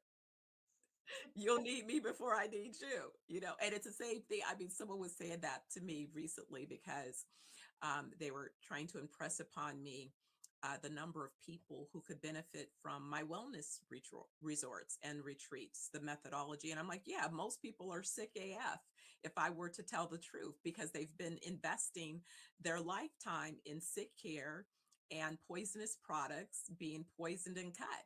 So yeah, I know, but they're not my customers. And they're like, what do you mean? And I'm like, because they don't invest in their well-being. The people that invest in my well-being are already an established market. They spend $8.2 trillion already. If you guys are not spending money in that way, that you're not my customer. Sorry. Right. Could you Right. benefit from what I offer? Yes. Do you need it? You need it more than anybody. But because you don't invest in it, that's why you're sick, as they say. And that's why, you know what I'm saying? I'm not begging you to invest. I'm marketing my business to the people that pay for what it is I offer. That That's makes sense. otherwise I won't be in business. Right. Right. Wow. So, there's a term that I read that you've used called kissing frogs. So, why that term? What does it represent? I'm sorry, I didn't hear you. You cut out in the Oh, I'm question. sorry. Okay. I've read in your works, or have an understanding that you've mentioned the term about kissing frogs. Kissing frogs, yeah. So kissing frogs is what I say in terms of so I'm raising capital for my business while I'm courting customers, right? Okay. And so what I have learned is to instead of making it a negative experience, I've sort of gamified it in my mind. And so it's like, you're kissing frogs and every frog is not going to turn into a prince. So hopefully you pucker up better or you begin to have better discernment so you can minimize how many frogs you have to kiss before you get to that prince. And that can be the prince in terms of before you get to the appropriate market niche for your business, before you get to the appropriate relationship. Because again, I, as a founder and innovator futurist, I see market opportunities. I've also realized that sometimes what I see 10, 20 years ahead of time. Why is that? Because I've always been investing in knowing. And when you invest in knowing, then you tend to know, right? So I'm Right. going to know things that the average person just starting, it's kind of like I use the analogy. I didn't play basketball, but I'm a mom of a basketball player. And so I would say that, no matter you cannot, if you start now, you can't get the same amount of time on the court as somebody that started 20 years before you. No matter what you do, you just can't go back and make up that time. And so as you look at it, that's the difference between the goods and the greats, the goats in every sector. A goat spends extra time. They do beyond what the average does. I walk into places and I was talking to someone last week who came out of USC, architect, and contractor, kind of the same with the same Trojan, right? He even Right. went through the master's program, executed our careers. So on the surface, we have a lot of the same core skills, right? You would say, but the difference will be, and always will be, is the choice of how you interpret the information that you have been presented and the choices that you want to make with that information. What I learned very early on is that for other innovators are not always interested in another innovator. If you're an employee in their organization, their goal is to have you help them accomplish their $1 billion dreams. They're not interested in you accomplishing your own. So if I am the kind of person that realize my value and say, fair exchange is not robbery. So I was willing to exchange my talents and energy for a season, but I'm not willing to exchange my talents indefinitely. I would rather take my talents and use my energy to create my own legacy. I know that they're worth billions because I've been able to run the plays in your organization, so I've tested it out. So I know it works. So now I'm going to run those plays on my own and execute at a level. And so that's kind of this whole idea of, you kiss a lot of frogs because you run across a number of people that you begin to realize I really shouldn't even be in that conversation. I got to change my room. I got to change who I'm communicating with because we're not having the level of conversation that's going to be essential. What got me here won't get me there. Wow. So informative. I'm so glad that you're sharing this information. It's there's so many nuggets that are going to go such a long way. Um, now, from everything that you've said, you have really invested significantly in building like ecosystems for entrepreneurial success. So, what caused you to be so passionate about this work? I think it's because I think it happened so early along my journey. When I left high school, I expected, like everyone else, to go to college and get a job. But I found myself being unemployable at 18 in what were the traditional jobs. Most 18-year-olds were doing fast food jobs or whatever. I didn't. As a student aide, when I got my first work study, I worked for the Oakland Unified School District in the gate program, the Gifted and Talented Education Program. I worked under the leadership of a dynamic Black woman who later became the superintendent of schools, but she was just brilliant, and she was a brilliant mentor and leader. But I was typing, 80 words. I was doing the secretarial level work as a student aide at 15. Those were kind of the skills that I came in with because of both my mother's guidance and input, but also my curiosity. I was very well read, and I was very well able to communicate and write. And because I played piano, my fingers, I learned how to type on a manual. So by the time we went to electric, I was just zooming flawlessly, right? So the jobs that they wanted to offer me were full-time secretarial positions, but I was a full-time college student. And so it conflicted. The time that I had to be in school was the options available. So I remember my mother learning about an RFP and figuring that she says, I think you can qualify for this. And I was like, you think? And so it was a proposal to a contract with the California Library Association to set up the Second Start Adult Literacy Program.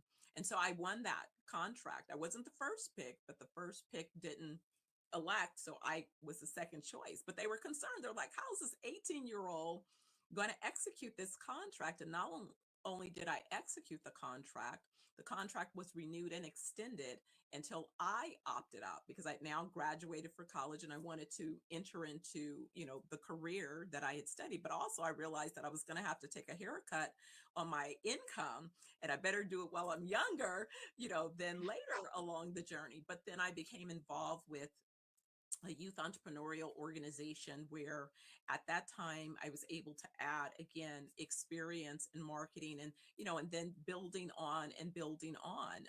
As a teenager, we would put together the business plan for the summer snack bar that we ran, and I was very involved with helping to select what we were going to sell so that we could sell for a profit, so that we could fund our teen trips, summer trips. And then I built and continued that legacy. In California, there was a big civil unrest after the Rodney King beating. I was tapped to help entrepreneurs. I probably trained thousands of entrepreneurs on building their businesses. And see, I train differently. A lot of people like to talk about theories and whatever. What we document are the outcomes. So I have businesses that will tell you they came in, they were making 200,000, they got to $1 million after going through those are the types of outcomes that I have documented over my over 40-year journey. And so even with my initiatives in business, when I looked at going into Jamaica, I said, I'm not going into Jamaica like the other hotelers hiring 5 people and then letting the rest of the country struggle if I'm attracting more business. No, I set an intention to build out a whole ecosystem where I committed initially to training and developing 1 million farmers and entrepreneurs. I've since expanded that because of some partnerships where we have 1 million now in our network. So now my goal is to train and develop 10 million over the next decade, and to help those businesses create sustainable ventures. Not because it sounds popular, but it's because I've already developed I've already done the work, and I've codified the work. So all I have to do is fill the gaps. And the gaps are things like access to technology, access to the so I created a business model to be able to provide those gaps, to fill those gaps so that I can help them execute. And so it's either they need to be incubated or they need to be accelerated. And so, understanding that, that's my way. So I realize, I get a lot of, kind of pushback because I'm not the type of entrepreneur that believes in, if it was just about me making money for my venture, I can do that. I have actually a different vision, and I think it needs to be bigger than my venture.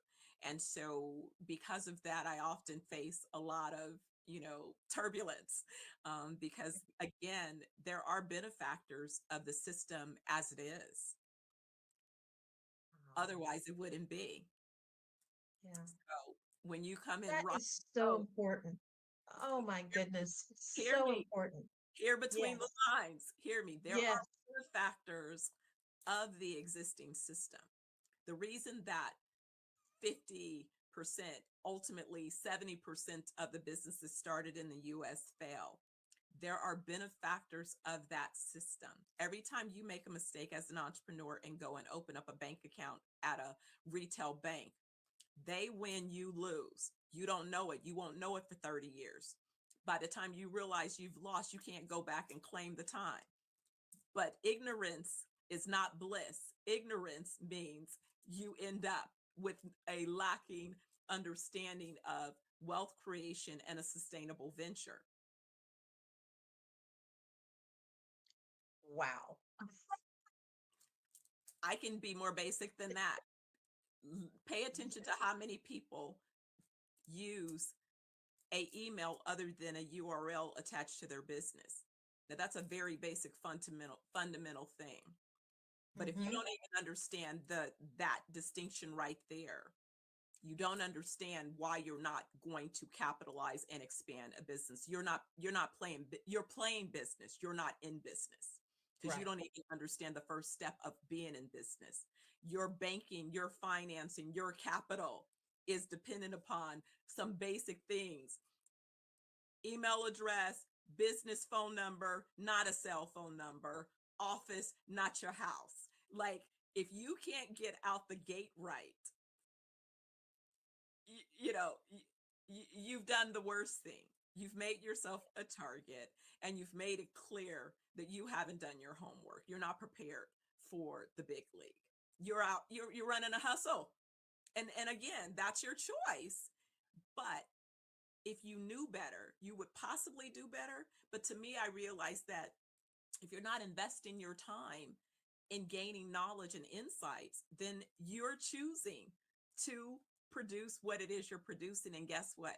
The system is benefiting from your ignorance. So they're not invested in changing it because you're making a whole bunch of other folks' businesses very wealthy, and they appreciate you for that because you're doing it for free. You haven't even you're not even getting an affiliate kickback.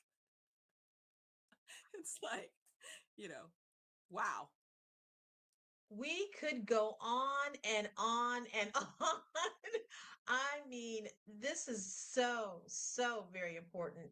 I'm blown away. I'm blown away. So tell us how people can learn more about your brands. Let's go there. Sure. So Zenoverse Wellness Group is ZENOVERSE wellnessgroup.com. You can go to the website and learn about Zenoverse Wellness Group there. I have another brand that's 420 Wellness Jamaica. Again, that's for the segment that's interested in learning more about cannabis and psilocybin for, again, medicinal uses. I mean, you could be interested for recreational, but our focus, again, is around medicinal outcomes. And then 420 Wellness Shop. We have some Black Friday promotions. We offer some of the med tech, some of our tinctures, tonics, and tools that we use to transform your body. And then, of course, my Organic Farmers Global, which is my social impact initiative, where we're looking to have our farmers participate in a global marketplace and offer better options using food as medicine to help heal those who, again, who are interested. Not everybody's interested. Listen, I'm not mad. I am not mad, but just that select few of top performers, the GOATs out there. The GOATs, we got you. Everybody else, keep doing what you're doing. Wow. Well, thank you so much, Dr. Audrey, for your amazing presentation and for being on Black Business Network today. We so appreciate your wisdom and your work.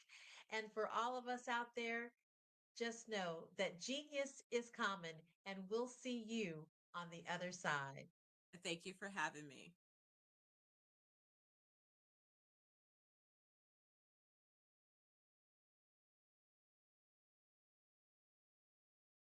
I was born in a little village on the island of Haiti.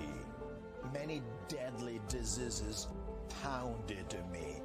It is as if they were on a mission to end my existence on this earth. I refused to give up. In 1983, I left Haiti and came to the United States of America. And I came with $5, 2 shirts. I didn't speak any English. I came to Atlanta. I got a job. I was a doorman. I was a doorman with a dream. What I used to do, I used to come on stage. I'd rehearse this moment that I'm standing in front of you. That's the power of a dream. Maybe today is the day you begin acting as if you already have it. And then step out with full force. Take a risk. No condition is permanent. Don't let your situation distract you. You are chosen. You are called. You are born for a purpose in this life.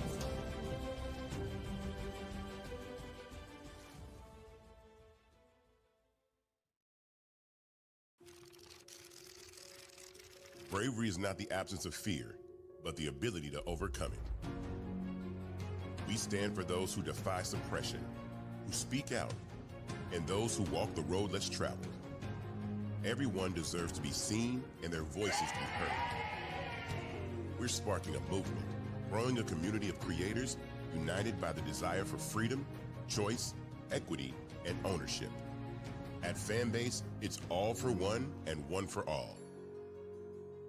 We support each other to guide, promote, and uplift you in a place where you can unapologetically be yourself. A place where your voice, ideas, and creativity are not just welcomed, but celebrated. We are Black founded, minority funded, and supported by a diverse, inclusive, powerful community that believes in the strength of authenticity and individual choice.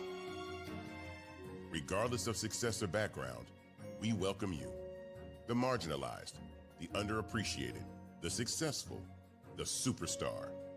We're for all who seek a space to express themselves freely, where they are rewarded for being their authentic, true self. We transcend labels because only we have the right to define ourselves. We are built for the brave, the culture, the creators, and for the future where everyone has the power to shape their own destiny, where all are empowered, voices are amplified, and freedom is embraced. For the first time, you have a chance to own the platform you helped make popular. It's a revolution, a movement in how we connect, create, and share. Everyone is a creator, and everyone has a fan base. Here, you can be you without limits.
Dr. Eric Kelly III and a host of phenomenal speakers from all around the globe for this 7-day virtual event that you don't want to miss. The mission of the Black Business Expo is to raise scholarship money from kids all the way from high school, all the way from college. The Black Business Olympics is one of the largest Black business showcases in the world. It is an opportunity for businesses and companies to showcase their businesses globally. We are going to be giving away laptops up to $5,000 away to students. Again, I'm Olivia Appleberry, the founder of 2 Cents Finance and one of the speakers for the expo. I am so excited to see you there. For more info, go to www.blackbusinessexpousa.com or call 919-308-9090 and hope to see you there. I am Black Business. From the moment I wake until the time I sleep. Yes, I am Black Business. I am Black Business. Tell me, are you Black Business? I am Black Business.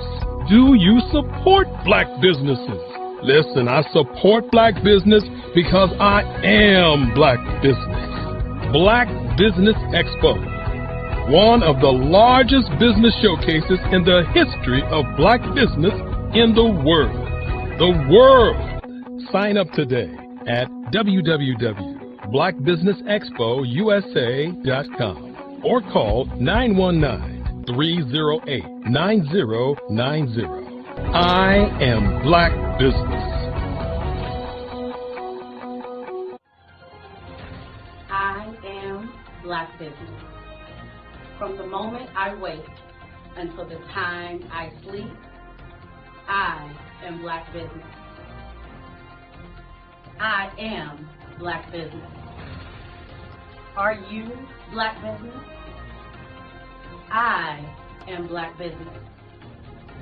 Do you support Black businesses? I support Black business because I am Black Business. Black Business Expo, one of the largest business showcases in the history of Black America in North Carolina. Join Dr. Eric Kelly III and a host of phenomenal speakers from all around the globe for this 7-day virtual event that you don't want to miss. The mission of the Black Business Expo is to raise scholarship money from kids all the way from high school, all the way from college. The Black Business Olympics is one of the largest Black business showcases in the world. It is an opportunity for businesses and companies to showcase their businesses globally. We are going to be giving away laptops up to $5,000 away to students. Again, I'm Olivia Appleberry, the founder of 2 Cents Finance and one of the speakers for the expo. I am so excited to see you there. For more info, go to www.blackbusinessexpousa.com or call 919-308-9090 and hope to see you there. I am Black Business. From the moment I wake until the time I sleep. Yes, I am Black Business. I am Black Business. Tell me, are you Black Business? I am Black Business. Do you support Black businesses? Listen, I support Black business because I am Black Business. Black Business Expo, one of the largest business showcases in the history of Black business in the world.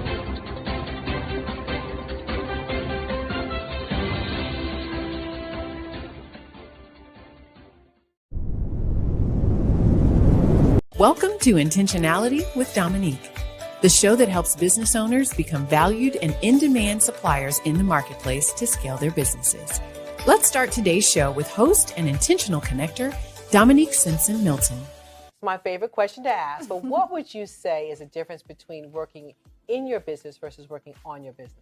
Oh my goodness. It's a mindset for sure. And prior to working with the council and working with you, I don't even know that I placed as much emphasis and importance on it. But now I understand the importance of working on the business, which is that business development, strategic planning, taking that 30,000 foot view, every 6 months and definitely at least once a year to find out what's working well, what's not, pivoting if there's a need to pivot, adding new verticals. Like, that's working on the business. Working in the business is the day-to-day operations. Putting out fires in the day-to-day, responding to emails, that type of thing. And working on the business is setting a strategy based on, what's going on in your various industries. What are the trends, and making sure that you are doing the steps to stay in front of those trends. As you grow and as you evolve, I'd say there are a couple of things to that. One is, if you are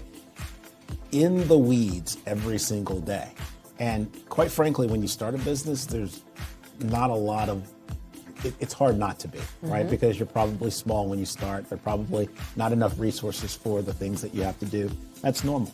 But as you grow and as you evolve, you start to understand that if your view is here, then you cannot gain the perspective to see all of the interrelationships and all of the opportunities and all of the strategic maneuvers that you should be doing in order to take grow your business in step functions as opposed to incremental. Well, working in the business is doing everything. You wear all the many hats. Working on the business is finding out what hat you like and then being able to put in processes, systems, people that will help complement your skills. Chasing the dollars, trying to make sure payroll is done. You have enough work to cover payroll and $2 or $3 in your pocket.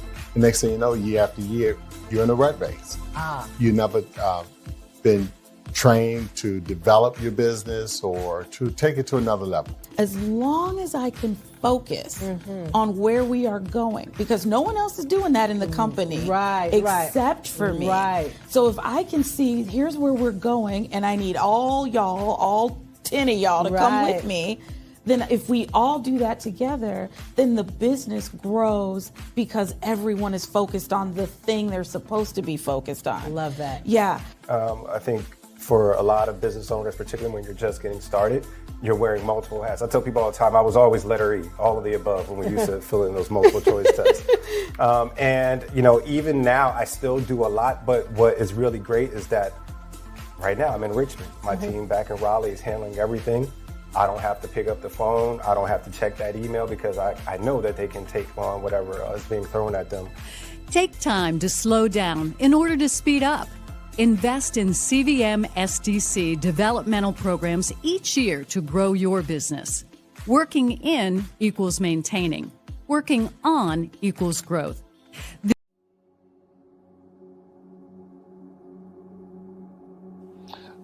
I was born and raised in southeastern West Virginia, the coal fields. My father was an AME minister. For me, I was very fortunate. Even though I grew up in the segregated South, I was surrounded by flourishing black businesses, doctors, lawyers, bankers, dentists. They were all there and they were all successful. And I guess that's part of my dream, is to see that success come back. My name is Joseph Simmons, and I am the founder of the Center for Micro-Entrepreneurial Training. We have this moment in time where we can change the trajectory of people. And our focus is on women, black and brown entrepreneurs, and their access to capital, their ability to build thriving businesses, the ability to employ people. There's a study that showed that in those three communities, especially black and brown communities, $1 stays in those communities for 30 minutes. In white community, $1 stays in their communities for 8 hours. So think about it. For you in a black or brown community to get gas, to get food, to go to a restaurant, you've got to leave your community, take those dollars out of that community and take it to another community that's already being well served. So if we can reverse that, if we can go from 30 minutes to an hour to 2 hours, that's progress. That's what we need to do. I was with SCORE. And then in May of 2020, of course, the events happened in regards to the murder of George Floyd. The other thing that I was experiencing was the denials of federal funds for small businesses. And it revolved around one thing. These businesses were not being prepared for grants and for government programs. And I came up with the idea for the Center for Micro-Entrepreneurial based off those two things. Morgan Stanley had a report out in 2020, first quarter, and it talked about there were 3 groups that were massively devastated by COVID-19 on their business. That was 1, women, number 2, Black, and number 3, brown entrepreneurs. The research showed that they had less cash on hand, they had less opportunity to go into a bank and get money, and they were very dependent on family and friends to keep their business up and running. If we can focus on those 3 groups, then we can have a dramatic impact on our communities. Really, the focus is on 3 areas. And those 3 areas are 1, the people, number 2, the courses, and number 3, a support network. Here at CMAT, we will provide you with the fundamentals for generational success. And you will be creating a vibrant community by attending our 5-day immersive training course.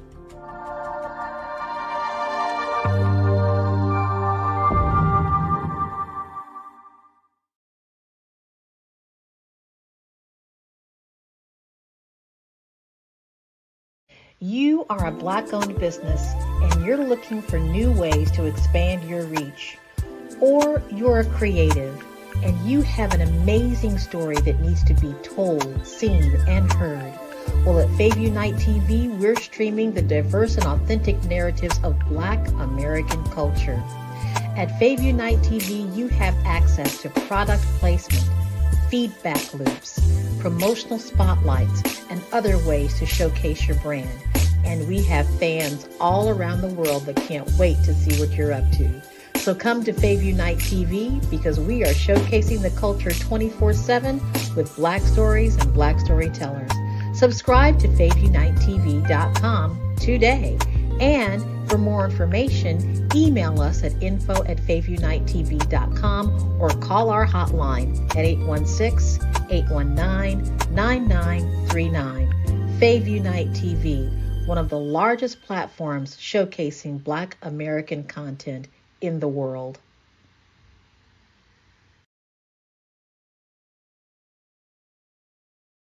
I was born in a little village on the island of Haiti. Many deadly diseases pounded me. It is as if they were on a mission to end my existence on this earth. I refused to give up. In 1983, I left Haiti and came to the United States of America. And I came with $5, 2 shirts. I didn't speak in English. I came to Atlanta. I got a job. I was a doorman. I was a doorman with a dream. What I used to come on stage. I'd rehearse this moment that I'm standing in front of you. That's the power of a dream. Maybe today is the day you begin acting as if you already have it. And then step out with full force. Take a risk. No condition is permanent. Don't let your situation distract you. You are chosen. You are called. You are born for a purpose in this life.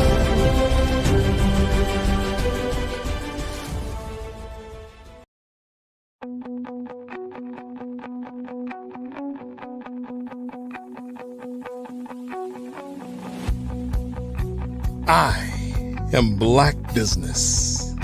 From the moment I wake until the time I sleep. Yes, I am Black Business. I am Black Business. Tell me, are you Black Business? I am Black Business. Do you support Black businesses? Listen, I support Black business because I am Black Business. Black Business Expo, one of the largest business showcases in the history of Black business in the world. The world!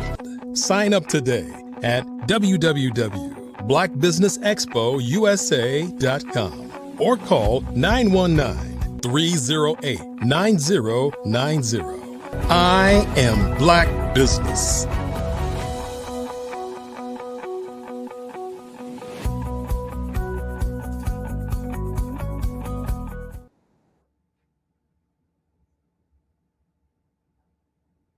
Good morning, business owners, entrepreneurs, thought leaders, and corporations. Welcome to the Black Business Network. My name is Donicia Barnes. I am your moderator for this morning on the Black Business Network. The Black Business Network is a 24-hour business network showcasing Black businesses, business owners, entrepreneurs, and thought leaders worldwide. We have speakers from North Carolina, London, Singapore, Africa, Japan, and cities all over the United States. The Black Business Network is a global community sharing its business knowledge to empower, inspire, and educate businesses about business. We will have a fireside chat with Joseph Simmons. Joseph Simmons is a distinguished leader and advocate for economic impact based in Orlando, Florida, with a career spanning over 3 decades in executive roles at renowned companies such as Baxter Corporation, Johnson & Johnson, Abbott, and Novartis Pharmaceuticals. In 2020, Joseph founded the Center for Micro-Entrepreneurial Training, CMET, a nonprofit organization dedicated to empowering women, Black, and Brown entrepreneurs. Under his visionary leadership, CMET has provided high-quality entrepreneurial training to over 300 individuals, breaking down barriers to business ownership and creating lasting community impact. Joseph's commitment to fostering entrepreneurship within underrepresented groups drive his mission to inspire, equip, and support the next generation of entrepreneurs. I present to you Joseph Simmons. Good morning. Good morning. How are you?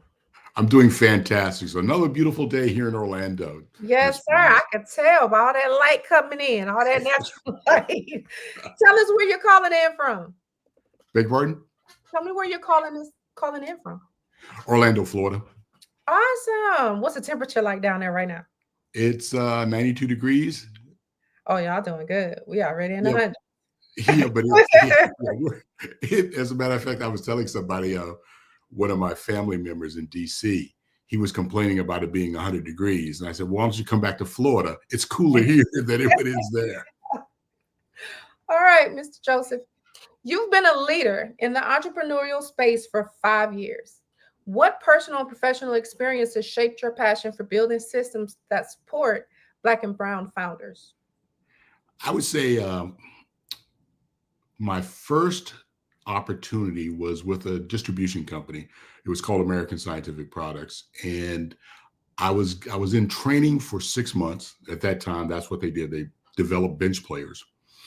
And I was given an opportunity to go to Pittsburgh to take over a territory. And at that time, there was a saying called missionary territories. Yeah. It wasn't making money. And it was a straight commission opportunity. And I'll never forget when I met my manager at the airport, he gave me a box of catalogs and a stack of papers like this to say, okay, this is your territory. It's losing money. We're gonna give you a base for 3 months. And then after that, you've got to turn it around because it's straight commission, right? Yeah. So I learned very quickly to understand where the business is. Your previous presenter was talking about target audience. So I had to identify my target audience. I also had to identify very quickly what products made the most money because I was paid off gross profit dollars. So I had to gain an understanding of financials, cash flow, balance sheet, income statement. So very quickly I learned sell a lot of chemicals, I'll make more money because they had 90% margin. So I learned very quickly where the target. The other thing that I developed was the importance of relationships. I'll never forget, at that time, they would do what they would call promotion. And the companies were very smart. They would always send a catalog to your spouse or to your better half. And of course, my wife, Greta, at that time would go through oh, Joe, we need a refrigerator. Oh, Joe, we need a vacuum cleaner. Oh, how'd you do today in sales? I'm like, okay, now I got 2 managers, giving me guidance and direction. And I'll never forget. So I thought I was doing pretty well in the contest, but I knew that if I could get this one account to kind of get me over the top, and I was kind of apprehensive about doing it. And it was University of Pittsburgh, and it was their So I went into their purchasing department. I sat down with them. I was like, okay, how do I phrase this to get them to buy more? So I said, look, Miss Barnes, I'm in this situation. I'm in this contest. I would like to win the contest. And the purchasing agent looked over at me and said, you know, Joe, we like you. We'll do anything we can to help you be successful. Oh. And that was, so yes, Greta was happy because she got the vacuum cleaner and the refrigerator. But it taught me a valuable lessons in regards to relationships. People want you to become successful. Mm-hmm. And especially if you have a good relationship with them. So it was something that I learned that kind of took me through the rest of my career. The other businesses that I worked for was Johnson & Johnson. Mm-hmm. And Johnson & Johnson trained me for 6 weeks how to operate in the OR because I was selling OR products. Okay. So literally I learned, what goes on around the operating room table, all the different positions. But they even went to the point of when I went out to dinner with a doctor, what fork to use, what spoon to use, what to order, what not to order. So it was, we used to call it knife and fork school, how to have conversations. Your previous presenter was talking about, watching CNBC, reading the Wall Street Journal, listening to Bloomberg. So I had to learn the language of business because doctors would want to talk about what's going on with American Express, why is this acquisition? They also wanted to talk about culture. So I had to understand about culture. They also wanted to talk about, TV shows or movies or music. So you'd have to learn how to engage with people at their level and then also be in a scene where you might feel uncomfortable, where you might be the only Black person there. So the other thing that J&J taught me was about execution. They would give you a marketing message, they would give you targets, and then you had to execute in regards to that plan. So you had to see Shadyside Hospital 6 times. You had to see the OR supervisor 3 times. This is the message you had to tell to them. So again, the learnings was, understand your target audience, understand how many times you had to see them, understand what to say, developing relationships to get business done. So to answer your question, those are the things that I learned early on in my career. Okay. What gap did you see in the ecosystem that led to the creation of CMED? 2020 was kind of it was almost like 1964, 1968 in regards to turmoil. You had the murder of George Floyd, you had COVID, you also had opportunities to get funding with PPP and EIDL. I had retired from pharma back and forth about 3 times. And so I was a mentor at SCORE, and they had assigned me to look at applications for government funding for small businesses. And literally, as I went through the applications, little things kept popping up, wrong addresses. They didn't have a state license, things that could give them money to kind of get them through. Right. And obviously, as you saw in the commercial, there were 3 groups that were highly affected by this: Black entrepreneurs, Latino entrepreneurs, and of course, women entrepreneurs. And because of my background of 40 years in sales, I understood, okay, this was a problem. How do I come up with a solution? And literally, I just got out a yellow notepad and kind of sketched out, okay, I think, one thing that they need is business fundamentals. And the other thing that they needed was some kind of workshop that would lead them through that work, the business fundamentals, and get them into a situation where they can now move forward in their business. Right. And so I put that together. I was assisted by another nonprofit, Operation Hope. I got my letter of determination from the IRS in November of 2020, had my first cohort. And I have to laugh about that because my father was a minister in southeastern West Virginia. And as a teenager, I had to drive him around because he had glaucoma. And, a teenager, Saturday night, I'm driving to these little small towns for my father to have his service Sunday morning. And, I'd be complaining, oh, Dad, we got to go here. And, 6 people are going to show up, or 3 people are going to show up. And he was very patient with me. I mean, he was disciplined in regards to going through the Bible and preparing his sermon. And Miss Barnes, that March of 21, I had 8 people as entrepreneurs in my first cohort. And I had to laugh because I said, Dad, this is payback. This is payback. You do all this work. But one of the things I learned very quickly was that if they were there, they were going to get the best.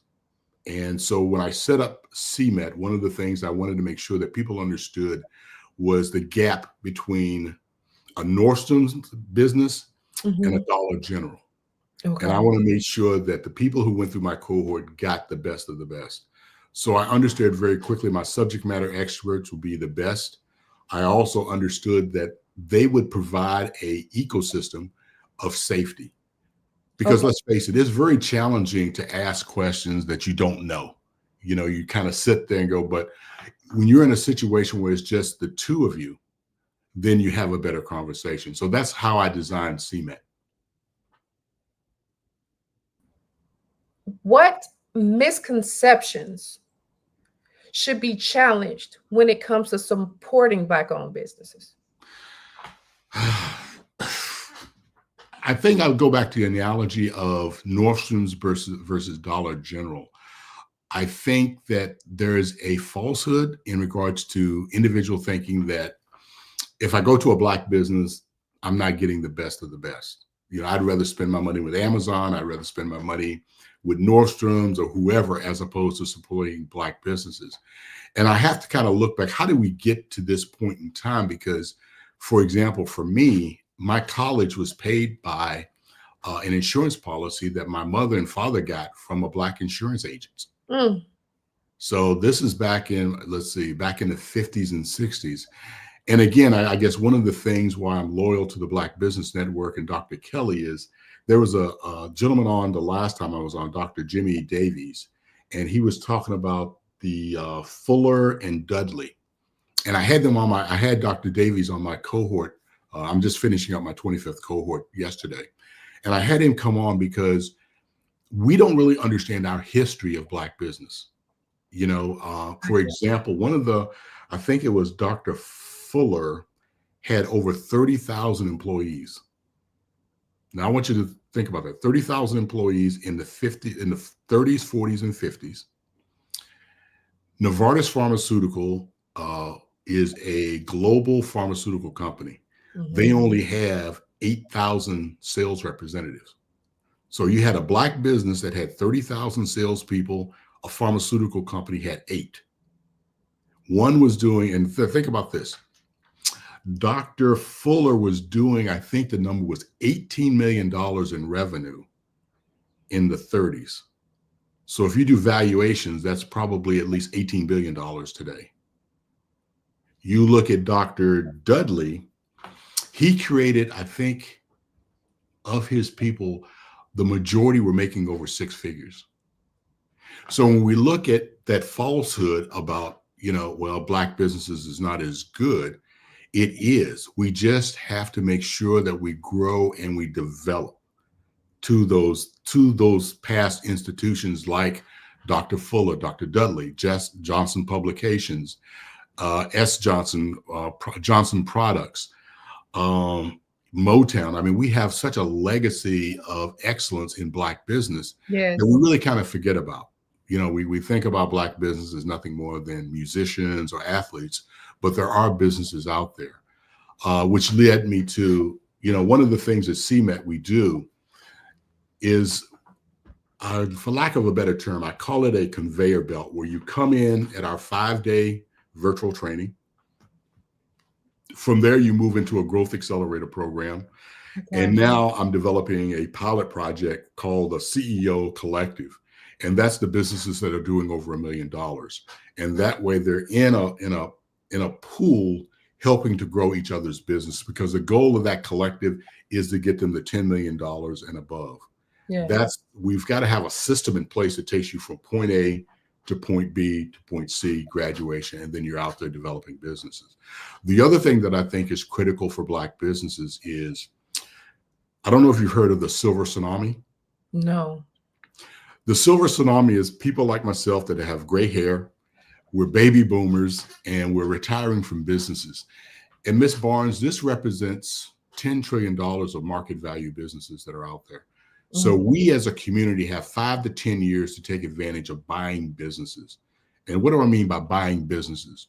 Buying businesses meaning you're buying an existing business that has cash flow to pay the debt back. It has customers. So you have a customer base. You have operations in place. You have employees in place. You come in, you bring your talents, your competencies, and your skills, and now you take that business from here to another level. Okay. So you jump past, starting a business, and God bless you if you want to start a business, that's all great. But think about this. One of our funders told me that he said, Joe, 70% of our loans don't go for small business startups. They go for business acquisition. So as Woodward and Bernstein said in Watergate, follow the money. If the money is telling me that buying a business is the way to go, then we as a community have to take advantage of that. Our HBCUs, for example, that have business schools, they should be teaching at the graduation day, say, look, if you want to have a corporate career, that's great. But here's an opportunity for you to come in right out of college, buy a business, and automatically you have a salary. Yeah. I'll give you an example. I was approached for one of my cohorts of my workshops. There was a business for sale here in Orlando. It was a tow business. They go and pick up a tow truck business. It was doing $8 million in revenue. Ooh. The salary to buy that business was $350,000. So think about it. How many businesses, Black businesses, are out there that can pay a salary of $350,000 and have the cash flow to pay that loan back? Right. So, I don't know. I don't know how many.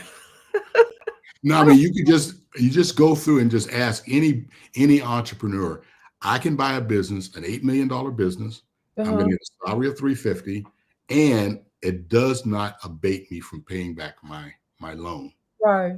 Those are the opportunities that are out there. The businesses that fall between $500,000 to $8 million is a sweet spot for Black entrepreneurs to go in and buy these businesses. Yeah. And the other thing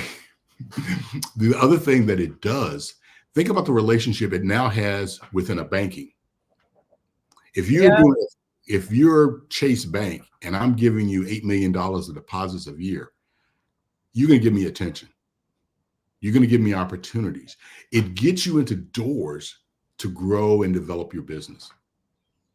So those are the things, we do at CMET. We have the accelerator programs that gives you a path to entrepreneurship and success, but we also have something to augment that, and that's entrepreneurship through acquisition. I love it. You just changed my whole train of thought here. Yeah, I mean, if you go ahead.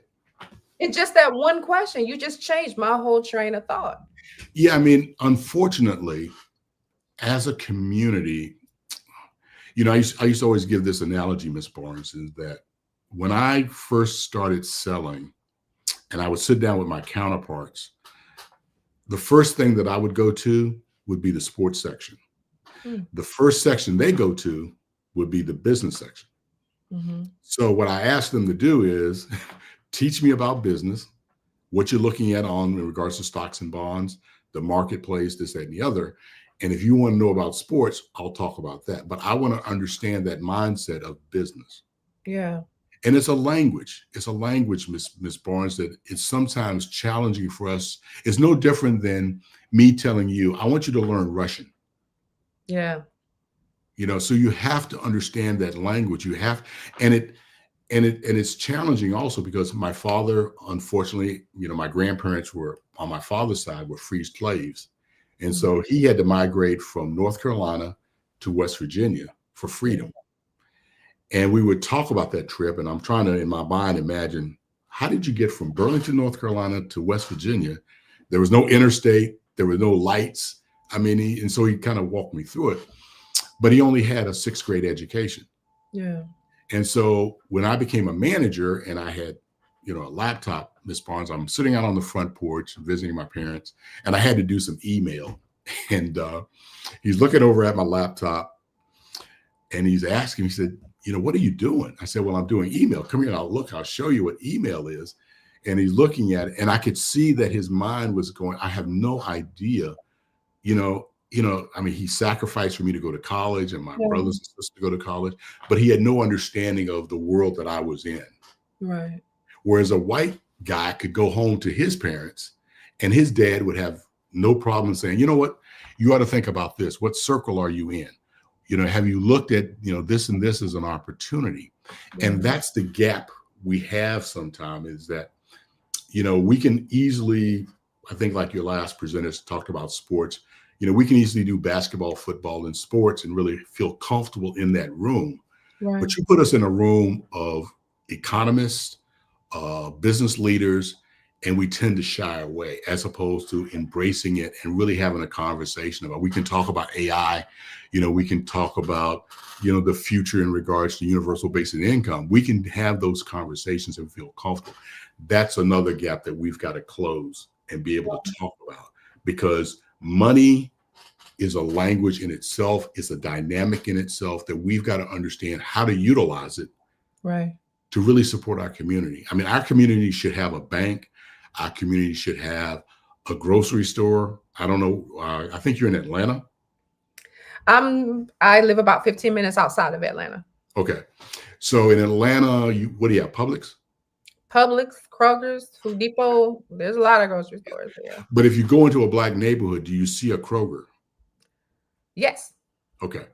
In my community, sometimes I don't see that. In Orlando, Paramore does not, Pine Hills doesn't have, they've got to travel maybe 5 miles to a Publix. Mm. And that's what, there's a statement called food deserts, whereas, we don't have access to the fresh fruit or produce prices that go to, exactly, Ms. Barnes, that. And I think if going back to buying a business, if you're making $350 a year and you have employees that you're paying a decent wage, then it changes that community. Yeah. Because now you're making, like, if we go back to Dudley and Fuller, if you're making 6 figures and in that neighborhood, your salary will demand that demographic is served. So you're going to get a Kroger's, a Publix, a PNC Bank is going to come into that neighborhood. And it changes the policing of that neighborhood when your income pops up. So that's the advantages of making sure that these businesses become vibrant businesses. Ooh. Okay. CMAT has trained over 400 entrepreneurs through various cohorts. What's the core philosophy behind your training model? 3 things. It's the people. We want to make sure we get the right entrepreneurs into the program. As I said before, Ms. Barnes, we want to make sure it's a safe environment so that they can really, really engage with the subject matter experts. The courses, we cover the 5 pillars of entrepreneurship. So we're going to talk about a business plan. So before you come into the program, we're going to give you a 1-page business plan. We'll give you feedback for free on that business plan. Understanding financials. You're going to go through 2 days out of the 5 on understanding financials, cash flow, balance sheet, income statement, but most importantly, how to price your product for profitability. Okay. Because one of the challenges Black businesses have, and even brown businesses have, when I ask you what you charge, there's a hesitation. Right. Because you really don't understand what your costs are. So therefore you don't comfortable pricing it out. And if you're not pricing it out, there's a gap there of income, right? If you're selling at cost, you're not going to be in business too long. But if you're leaving money on the table, then that's also affecting your business, how you pay people, how you grow, and how you scale. So we make sure you have a clear understanding of pricing and profitability. And the other thing is, if you have a good understanding for that, now you have access to capital, right? Okay. The third thing and the most important thing is, and the other thing that we focus on is target audience. The prior speaker, Dr. Arnie, was talking about if you don't understand who your target audience is, you're going to fail as a business. You have to understand who your target audience is, what to say to them, and how do you reach them? What platform should you be on? Should you be on TikTok? Should you be on Facebook? Should you be on LinkedIn? Depending on who your target audience is. Then what's your value proposition to that target audience? That's it. The last thing is a network. when you have over 400 entrepreneurs that have gone through your program, now you have a network of collaborations. So now, people entrepreneurs that have gone through the program, they're working with each other. They can bid on a contract because you're doing A, I'm doing B, and they're doing C. And now we can come together and we can bid on a six-figure contract because you know me, you trust me, you like me, and you've been through the program. So you have that commonality. And the support. Exactly. And then that's the other thing that, as they leave, we just finished our 25th cohort. And it's amazing. You'll get a call out of the blue and they'll say, oh yeah, I was speaking to this person. So they still connect with one another because they share a life experience. You're together for 8 hours for 5 days. Guess what?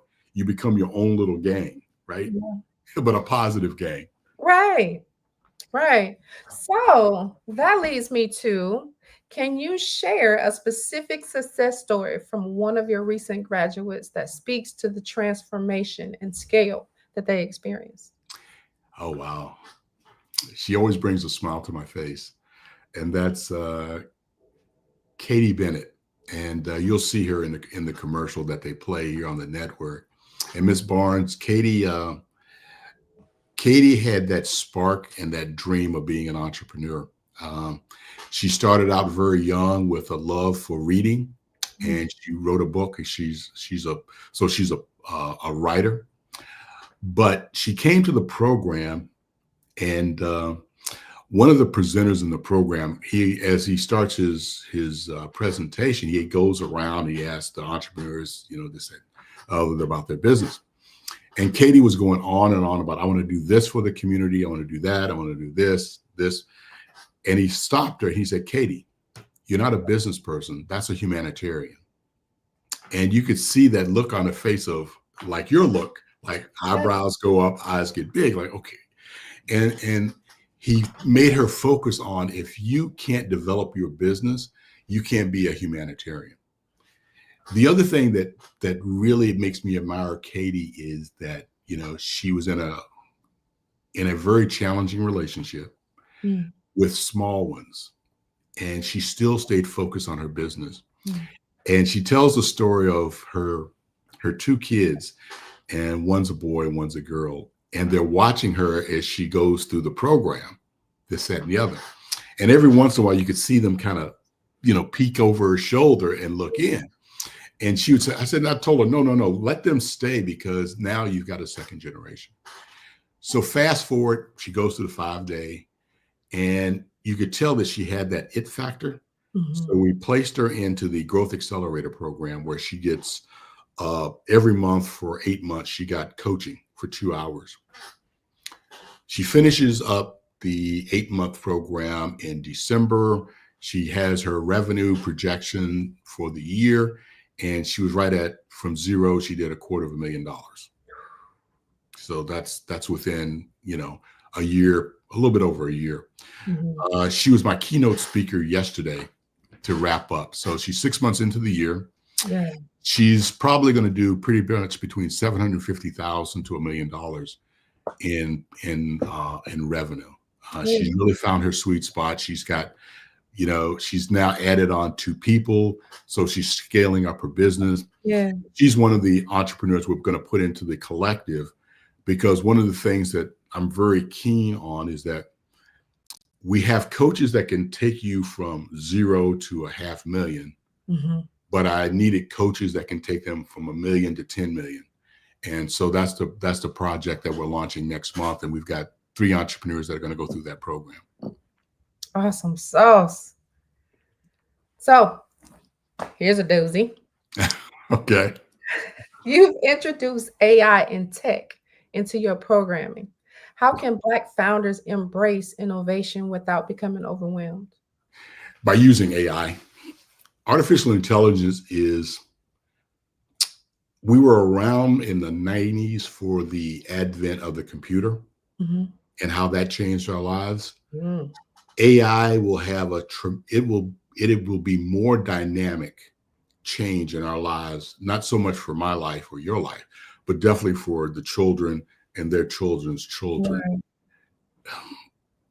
Ms. Barnes, you will see businesses with founders that some of these businesses will have no employees, but just AI agents.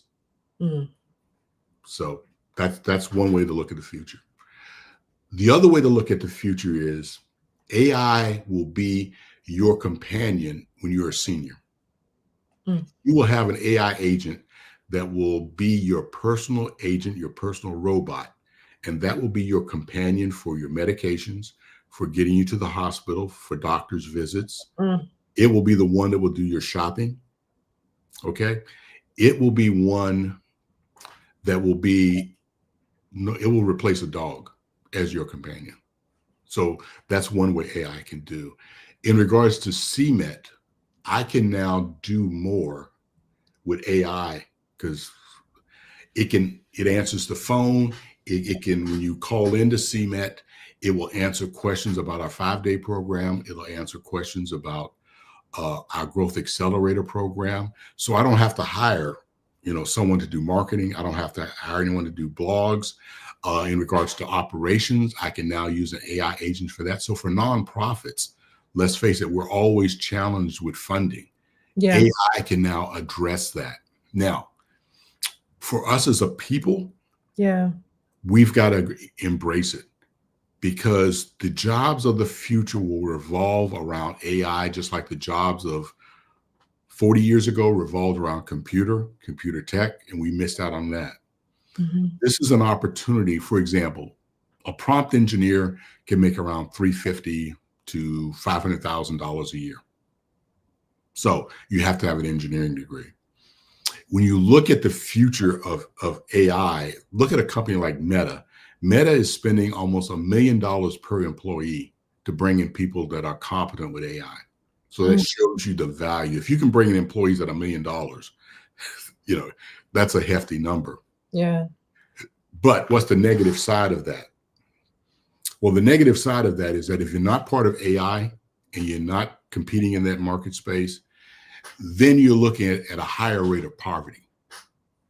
You're looking at a situation where you will be, the poverty level now is around $50,000, $30,000 to $50,000.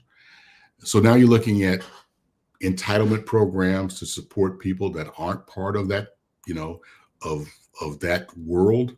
Yeah. What do you do with them? Do we go into universal basic income?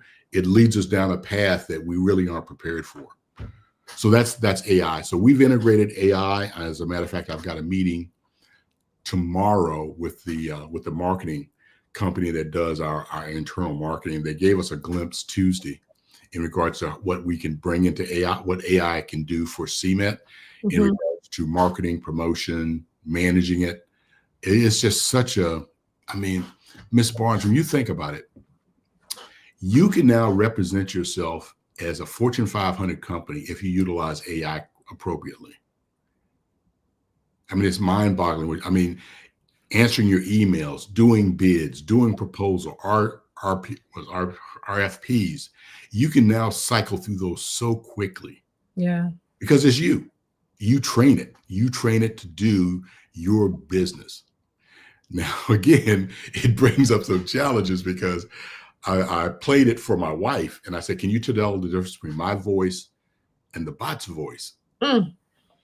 And she was like, Joe, I really can't tell the difference. So when you look at mimicking and, what it can do and just think about it, we're just at the ground floor. Yeah. Think about where it'll be in 20 years. To me, it's a little scary. All right, talk to me. Why do you feel it's scary? To me, it's a little scary that bots are replacing people. Yeah, that's true. But almost getting to a point where you don't know what you're interacting with. You don't know if you're interacting with a person or if you're interacting with a computer. How do you think that's going to affect us in business? Because some people are perfectly fine working with a robot as long as the job gets done. But there are people who prefer that personal touch and that connection. with the Well, people that they do business with? Well, the relationship component of business will not change, Okay. but the operational piece of business will change. So think about, again, if you've probably passed by the Amazon warehouses. Yes, we have So a couple over here in my area. So you think about what AI will do for that, but AI will not replace you and I having a conversation in regards to doing a deal. Okay. That will still be people to people. Yeah. But I think, do you have are your parents, how are your parents elderly? Are they? My father is. Okay. When you say elderly, do you mean like he's ailing, or I mean, he's got problems? elderly meaning over the age of 80 and living by themselves. No. All right. No, my father's not that old. All right. So we're going to have a population of people that will be over 80. Mm-hmm. And we're not like the, Japanese that bring our elderly into our house. They've got to have some way of operating. AI can do that for them. Yeah. So in regards to, as our aging gets into the 90s and gets into the hundreds, we need some kind of agent to take care of that. And that'll fill a need there. Yeah. So I think there's things that we're going to have to really negotiate, Ms. Barnes, in regards to, like you said, there is that, there's always that fear of saying, okay, we've all seen the movies where the robots come and kill people, right? Yeah. I don't think it'll be that bad, but I think we've got to learn how to coexist in a world where, we're already there, self-driving cars, autonomous vehicles. Yeah. The fact that anytime you interact on Amazon, you're probably interacting with an AI agent. Yeah. You just can't distinguish the voice right now. Yeah. So it's there. But then again, what will you do with your time? That'll be something that you and your children will have to deal with, is that, okay, all of a sudden you've got more time on your hands. What do you do? Enjoy it. Well, but enjoy it. But again, think about how more creative you can be. Right. When you have more time and you're not stressed about it. You're not bogged down with tasks. Yep. And then also in regards to just healthcare, it'll replace someone that reads x-rays, someone that reads labs, and it'll be able to diagnose or give diagnostic options to a healthcare provider. Yeah. So it'll be, and also, we're population wise, we're almost at zero growth. So we're not adding a lot of people. Yeah. So it'll be interesting for us as a nation. So anyway, it takes us down a whole nother path, Ms. Barnes. I am so upset that we have run out of time. I really want to get to these other questions, and I so hope you come back. I will. I enjoy what Dr. Kelly does, so I'll definitely be back. Okay. Mr. Simmons, how can you share with everyone how they can get in contact with you and learn more about your 5-day immersive course? Sure. Our next session will be August 18th. You can go to our website at tcmet.org and register for that upcoming cohort. If you're in Miami, we'll be doing an entrepreneurship through acquisition workshop in Miami on July 10th, along with Bank United. And the city of Jacksonville and CMET is doing a entrepreneurship acquisition workshop on August 14th. All available at our website. You can also follow us on LinkedIn as well as YouTube. We have a YouTube channel, and as well as Facebook. Awesome sauce. Thank you so much for joining us today. Thank you.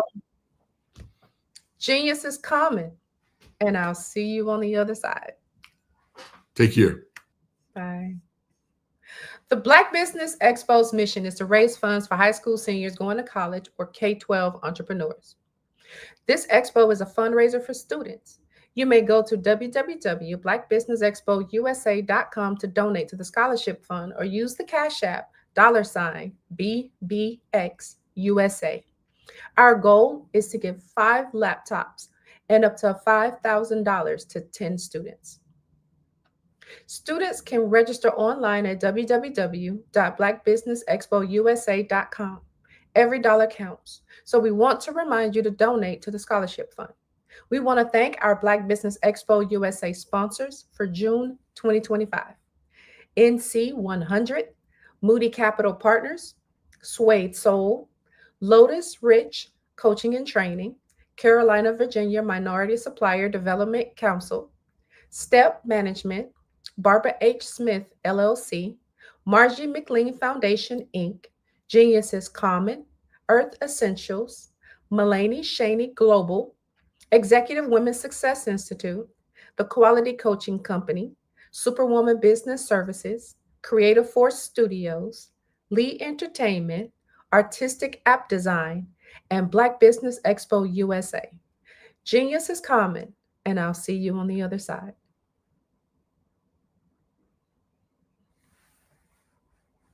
Are you a Black entrepreneur with a vision for global success? Are you ready to take your business to the next level? Introducing the Black Business Network, BBN, one of the largest Black business showcases in the history of the world. The only 24/7 global multimedia ecosystem dedicated to connecting and promoting Black entrepreneurs, brands, and businesses globally. With BBN, you can sell your business now 24 hours a day to over 200 countries. Reach a global audience in real time, build trust, and generate leads like never before. Access a world of opportunity with our live streaming and replay platform, featuring on-demand content, documentaries, and exclusive interviews. Get your exclusive, one-of-a-kind Black Business magazine covers that feature you and your amazing business today. And tap into our Black Business Global Chamber of Commerce, where your voice will be heard globally with over 1 million business owners. Learn the insights and strategies that Black entrepreneurs are using to grow today. Power your business with the Black Business Black Credit and Debit Card. Get cashback, access microloans, and build your business by doing business with Black businesses worldwide. Stay ahead of the curve with the Black Business World Report, our yearly intelligence magazine, providing industry trends, government programs, funding alerts, and so much more. BBN is more than just a network. It's a revolution. It's a global movement, uniting Black entrepreneurs from over 200 countries to share knowledge, build relationships, and create economic empowerment. And for corporations, BBN offers a unique opportunity to demonstrate your commitment to diversity and inclusion and access. Submit your corporate commercial today. Sponsor BBN, reach a targeted audience, and support the growth of Black-owned businesses. Our Black Business Ambassador program provides support and detailed information on all activities. From onboarding to mastermind think tasks, they cover it all. Whether you're looking to expand your business or your viewers, BBN brings together the tools, talent, and technology needed to grow Black-owned businesses worldwide. It's where we speak, sell, connect, and rise. Live and on demand. Join the Black Business Network today. Visit bxtv.org to learn more and unlock your global potential. Where business is broadcast live. Where the future is today. Call 919-308-9090 for your Black Business Fireside Chat today as we showcase your amazing business to over 200 countries. Black Business Network, one of the largest Black business showcases of Black business in the history of the world. Call today 919-308-9090 USA. Hello, I am Dr. Eric Kelly III, the visionary strategist and founder of the Black Business Olympics. I invite you to showcase your Black-owned businesses on the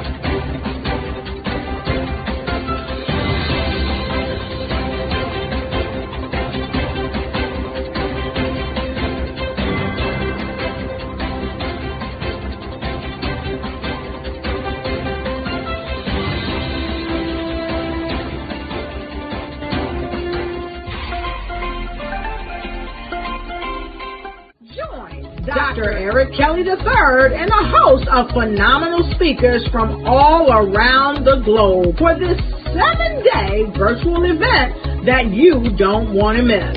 The mission of the Black Business Expo is to raise scholarship money from kids all the way from high school, all the way from college. The Black Business Olympics is one of the largest Black business showcases in the world. It is an opportunity for businesses and companies to showcase their businesses globally. We are going to be giving away laptops up to $5,000 away to students. Again, I'm Olivia Appleberry, the founder of 2 Cents Finance and one of the speakers for the expo. I am so excited to see you there. For For more info, go to www.blackbusinessexpousa.com or call 919-308-9090 and hope to see you there. I am Black Business. From the moment I wake until the time I sleep. Yes, I am Black Business. I am Black Business. Tell me, are you Black Business? I am Black Business. Do you support Black businesses? Listen, I support Black business because I am Black Business. Black Business Expo, one of the largest business showcases in the history of Black business in the world. The world! Sign up today at www.blackbusinessexpousa.com or call 919-308-9090. I am Black Business. I am Black Business. From the moment I wake until the time I sleep, I am Black Business. I am Black Business. Are you Black Business? I am Black Business. Do you support Black businesses? I support Black business because I am Black Business. Black Business Expo, one of the largest business showcases in the history of Black America in North Carolina. Join Dr. Eric Kelly III and a host of phenomenal speakers from all around the globe for this 7-day virtual event that you don't want to miss. The mission of the Black Business Expo is to raise scholarship money from kids all the way from high school all the way from college. The Black Business Olympics is one of the largest Black business showcases in the world. It is an opportunity for businesses and companies to showcase their businesses globally. We are going to be giving away laptops up to $5,000 away to students. Again, I'm Olivia Appleberry, the founder of 2 Cents Finance and one of the speakers for the expo. I am so excited to see you there. For more info, go to www.blackbusinessexpousa.com or call 919-308-9090 and hope to see you there.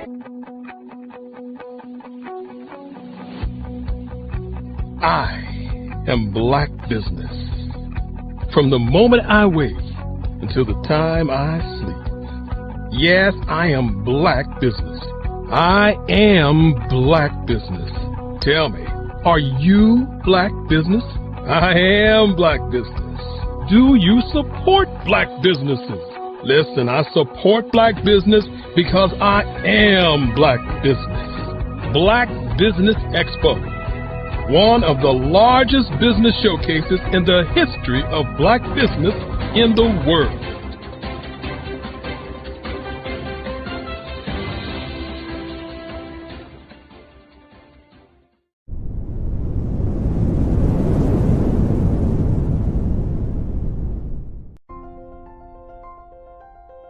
What if you could build your own city? A place where every child can find nurturing people to help them achieve their full potential. A place where every adult can access job training support, where health education is abundant, where social justice ruled the land. A place without limitations. Welcome. You have arrived at STEM City USA. It is what every city should be. A safe and trusted community where you find people and resources to help you become everything you are and beyond. STEM City is unlike anything you have ever experienced.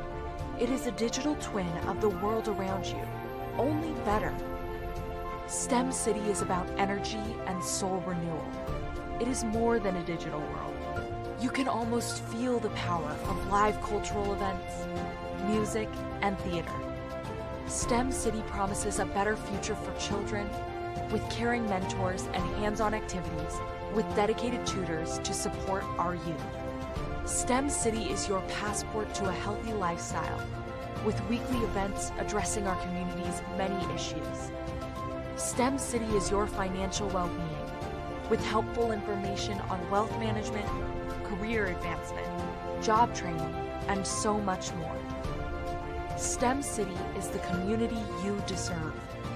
It is the city where your dreams can come true. STEM City USA, a place in the sky that is accessible to all who reach for the stars.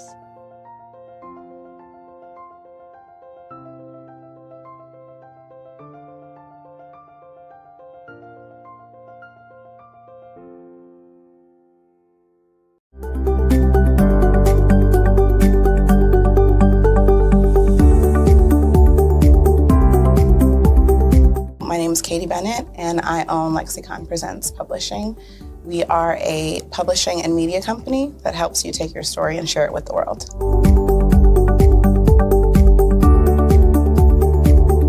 You know, for a while, I just had my family telling me to just hang it up, get over it, you know, and I had no support. And it was in your program that I really understood the necessity for having that help, having that support. And so now I actually feel like a CEO as we scale, as our clientele changes, as my company is opening doors for other people to, you know, take care of their families. It's just completely changed from just a mom who was publishing books.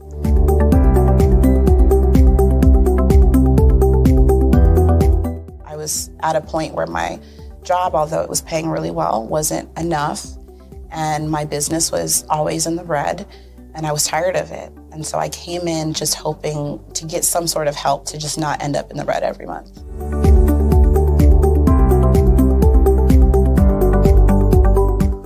Ooh, wow. Okay, so there was one in particular, I cannot remember his name, but he asked me, he said, why are you in business? And I told him that I wanted to make a difference and I want to help my community. And he let me ramble on for a while. And then when I was done, he was like, okay, all of those things are great. They make you a humanitarian, not a business owner. And he was the one who told me, he's like, you know, you have this great service and you're offering it at like a great value price. So to someone like myself, we don't know that we're going to get the value of what you're actually bringing. And so that gave me the confidence I needed to raise my price. It gave me the confidence to go after my actual client that I actually prefer to work with. And it really just changed everything for me. I don't think without him kind of giving me that push, I don't think I would have gotten to this point or position.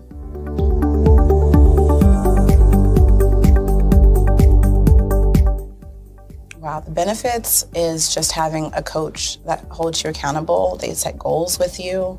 That's been my favorite part. She has amazing experience, you know, and so she brings her strategies and her ideas, and she helped me narrow down, what services I actually wanted to offer, how I could actually continue to offer it, how many clients at one time could I have. All of the information that she's given has just really transformed my entire company. And so I know I would have never gotten to where I am today and having some of these partnerships that I'm, having now without her help.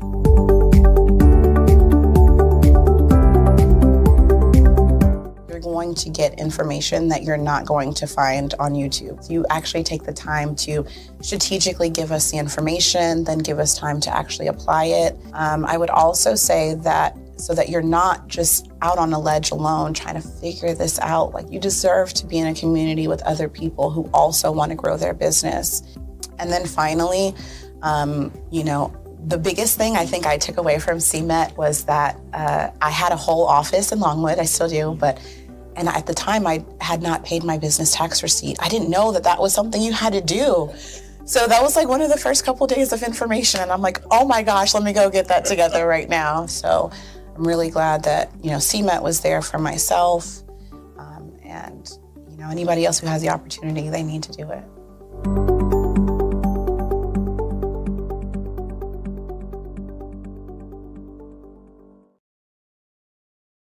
At 5-Star BDM, we don't just elevate brands, we forge industry icons. Our mission is to amplify your business and personal brand through dynamic AI-enhanced strategies and an elite professional network of over 20,000 experts. We empower entrepreneurs and small to medium-sized businesses to lead, scale, and transform. Our powerful network accelerates your speed to market and connects you with unparalleled growth opportunities. If you're ready to lead, we'll position your brand to set the industry standard. Explore our comprehensive services designed to build your brand, drive growth, and innovate your business. From personal branding and business development to technology solutions and investment banking, we offer tailored strategies that deliver measurable results and help you dominate your market. Our personal branding service uniquely tailors your professional story. Starting at just $99 per project, we offer online courses, in-person workshops, and scheduled weekly calls.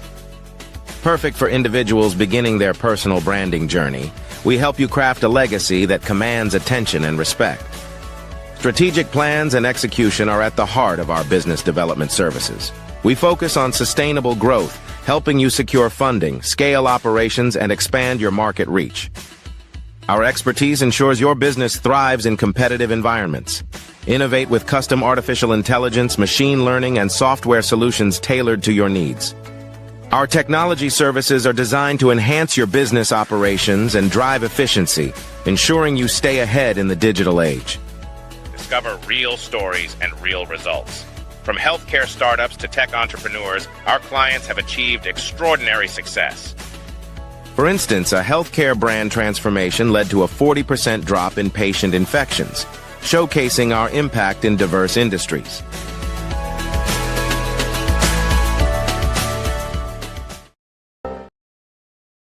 I was born in a little village on the island of Haiti. Many deadly diseases pounded me. It is as if they were on a mission to end my existence on this earth. I refused to give up. In 1983, I left Haiti and came to the United States of America. And I came with $5, 2 shirts. I didn't speak any English. I came to Atlanta. I got a job. I was a doorman. I was a doorman with a dream. What I used to do, I used to come on stage. I'd rehearse this moment that I'm standing in front of you. That's the power of a dream. Maybe today is the day you begin acting as if you already have it. And then step out with full force. Take a risk. No condition is permanent. Don't let your situation distract you. You are chosen. You are called. You are born for a purpose in this life.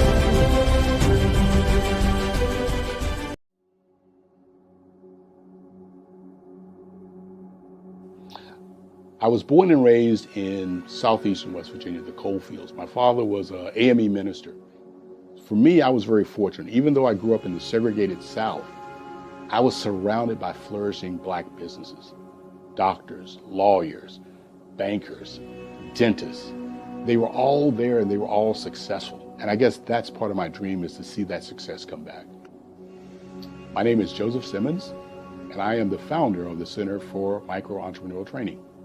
We have this moment in time where we can change the trajectory of people.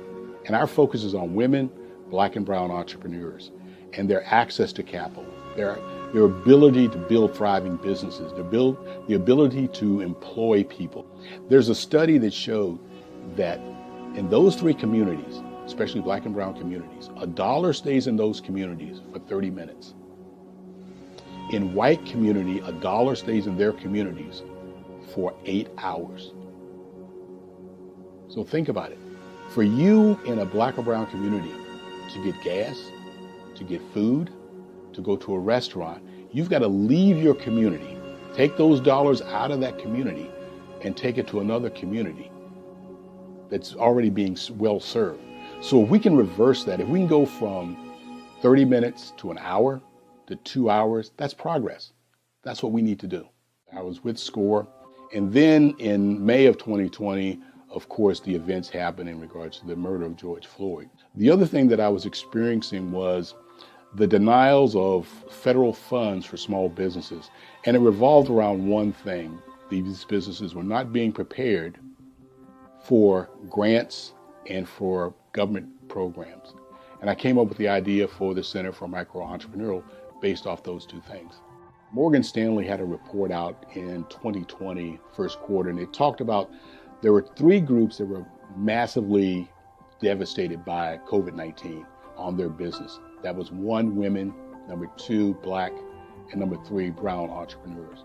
The research showed that they had less cash on hand, they had less opportunity to go into a bank and get money, and they were very dependent on family and friends to keep their business up and running.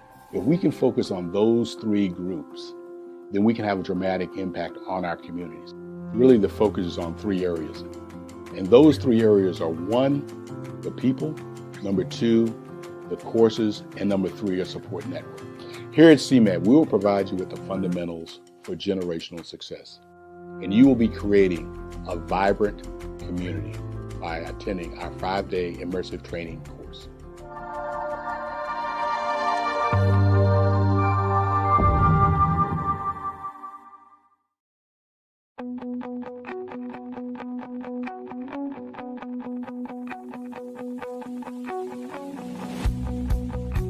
I am Black Business. From the moment I wake until the time I sleep. Yes, I am Black Business. I am Black Business. Tell me, are you Black Business? I am Black Business. Do you support Black businesses? Listen, I support Black business because I am Black Business. Black Business Expo, one of the largest business showcases in the history of Black business in the world. The world!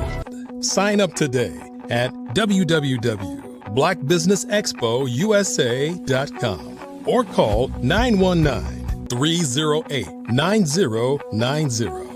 I am Black Business.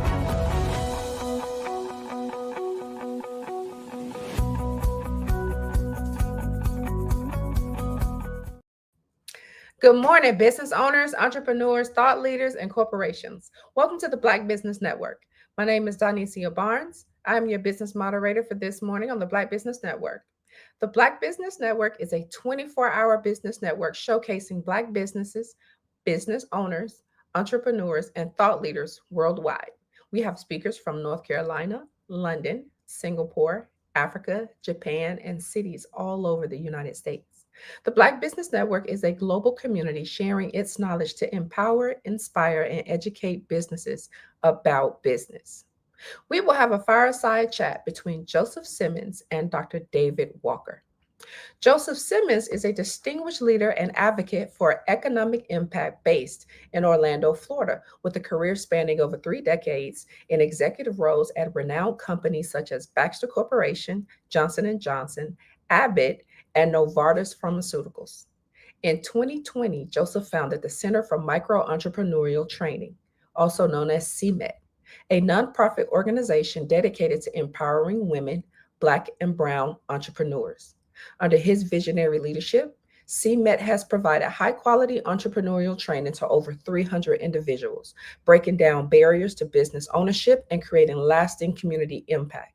Joseph's commitment to fostering entrepreneurship within underrepresented groups drives his mission to inspire, equip, and support the next generation of entrepreneurs. Dr. David M. Walker is a transformational leadership strategist, keynote speaker, and former NCAA Division I basketball referee who inspires leaders to move beyond titles and lead with purpose, integrity, and courage. With experience officiating under national pressure and serving as an educational administrator in one of America's largest school systems, he brings unmatched real-world insight to his work. His signature keynotes, Beyond the Whistle and Unleashing the Champion's Mind, equip audiences to develop mental toughness and lead with conviction. Holding a Doctor of Education and Master of Divinity, Dr. Walker empowers leaders to stand, serve, and lead with lasting impact. I present to you Joseph Simmons and Dr. David Walker. There he is, Dr. Walker. You're muted. Turn your mic on.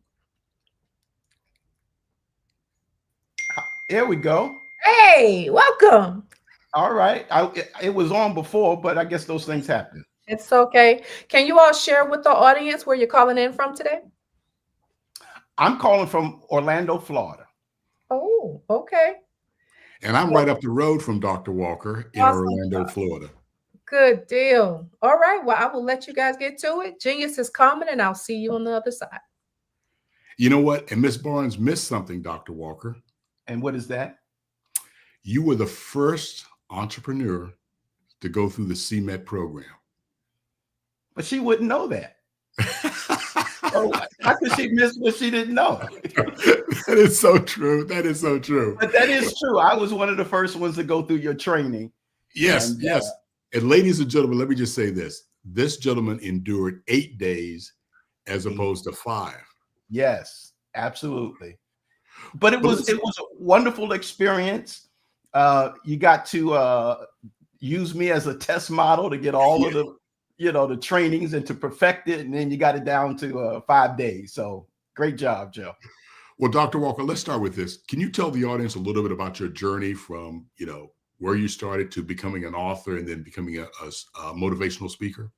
Sure. Well, of course, I always like to start at home base.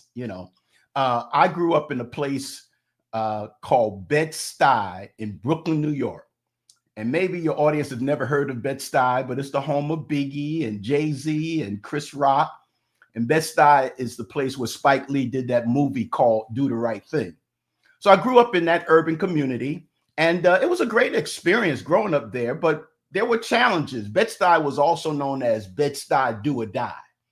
And it was a community where you either did something for your life or the community get the best of you. I grew up with gang violence and drug deals, but eventually I got into college. I saw that life was greater than, where I came from. And so I kind of focused on being the best that I could. I kind of got my education. I became a school teacher for 30 years in the New York City school system, one of the largest cities in the country. I was a pastor for about 15 years. And then I did something, Joe, and this is why I wear this bow tie. I referee NCAA Division I basketball for over 25 years. It was a lot of dream, and that's my history. Now, what conference were you at? I know I asked you that over lunch one time. What conference did you start out with in basketball, NCAA? Yeah, so I did like the Big East games. I did Big Ten games, ACC games, so all of the, teams, because, once you're in a conference, wherever the schools are, you kind of travel around the country. Some of the top players I refereed over my career, the LeBron Jameses, I'm thinking Lamar Odom. I remember him. There's a guy playing right now. Matter of fact, he played in the NCAA finals. Little guy. I'm forgetting his name right now. He was a little point guard, scored a lot of points, something with an M, McLaurin or something. But he used to play at out in Pittsburgh, Duquesne University. I'm just forgetting the guy's name right now. But there's someone on the Indiana Pacers who I used to referee back in the day. I know who you're talking about. McDonald? Something like that. McConnell, something, whatever. I'm forgetting his name, but I did, have the opportunity to referee him when he was in college. Okay. So what led you to writing the book? The Champion's Mind? Yes, yes. Yeah. So that book was inspired by my birth. I was born in March of 1960, and back then, Joe, they didn't have no sonograms or gender reveal parties. My mother was expecting me, and she had decided that my name was going to be Michael. But she comes to my grandma Martha and says, "Mom, if I have a second son, I do have an older brother, Robert. We decided to name him Michael." But when my grandma Martha heard that news, she said, his name is David. Because in the Bible, David was a king. David killed Goliath, and David was a great man. And my grandson will be named David, and he will be a great man. So all of my life, I've lived out of the mindset of the biblical character David. And one day I'm reading through the Bible, reading about David, and I saw that he won at everything that he did. Not only did he defeat the giants, but he won at wars and things like that. So I came across this scripture, 1 Samuel 16:18, where it gave 6 descriptions of David. And when I saw those 6 descriptions, talking about he was excellent musician, he was brave, he was a warrior, well-spoken, good-looking, and God was with him, I said, wait a minute. Those were David's winning strategies that made him such a great success. So what I did is I took each one of those points, put them in a book, made a chapter out of each one of them. I called the book The Champion's Mind, How to Defeat Giants and Win. And I argue that if you follow those strategies, those principles that David had, you'll win in life. You'll be successful, whether in your everyday life or business. Well, let's talk about that. Kind of open the book up to those entrepreneurs that are just starting or those seasoned entrepreneurs. How can they adapt some of those principles, Dr. Walker, from the book? Yeah. Well, here's the first thing. My first chapter is called Master Your Gift, right? Master your gift. I believe that God has given everyone a gift. It's in you. It's born in you. It's your passion in life. It's the thing that God gives us to win, right? You're going to win if you make room for your gift, as I say in the book. Now, somebody may be asking, what is the gift you're talking about? Well, guess what? The business you have is a gift, right? It's a gift. Yes. God gave you the insight. God gave you the entrepreneurial mindset to take that particular gift, but he now wants you to get it out. He wants you to get it out into the public. So that way, because here's why, your gift is designed to solve other people's problems. The fundamentals of business. Yeah. Fundamentals of business. But people won't, excuse me, people won't know you unless you get that gift out. Right? You got to get it out. You got to get it into the marketplace. It's designed to solve problems. Joe, I always say this. People don't have a money problem. They got a solution problem. Right? If you can figure out the solution for people's problems, you'll never have to worry about money ever in your life. Fundamentals. Right? Fundamentals. So get your gift out. Then I talk about one of the chapters. I talk about be fearless. Joe, a lot of times people want to do something. They have the faith to do it, but they always come across the twin to faith. You know what the twin to faith is? Fear. No. It's fear. Faith and Finn, I call them fraternal twins. They must go on the journey together. If you have faith to believe you're going to do something, you got to expect the twin to come along. And that fear is always going to try to keep you from accomplishing what you're supposed to accomplish in your personal life, your business, and so on and so forth. Yep. Dr. Walker, I like what you just said about that, because you're absolutely right. Every cohort that we've had, you can see that deer in the headlight look of fear. Yeah. Right. Yeah. And like you said, what you said is so fundamental. Taking those steps, just trying to get through that fear to say, okay, I am going to be successful. If I just have the faith to follow these principles, I will get there. I've got the solution, right? That's right. Yeah. Nelson Mandela said, courage is not the absence of fear, but that I triumph over it. Fear is going to come, but you got to get past it. You got to triumph over it. You have to tell fear, behave yourself. You know what I'm saying? I also use another analogy that faith and fear are going to go on the journey with you. If you allow fear to ride in the front seat with you, well, fear is going to say, stop, detour, get off here, take a lunch break, all that kind of stuff that causes a delay in the journey. But if you allow faith to ride in the front seat and then put fear in the trunk, faith will tell you, keep going. You're almost there. Put the pedal to the metal. We'll be at our destination soon. And you know what, Dr. Walker, as you know, I'm a big fanatic when it comes to Formula One racing. Okay. And they always talk about just what you said about who's beside you.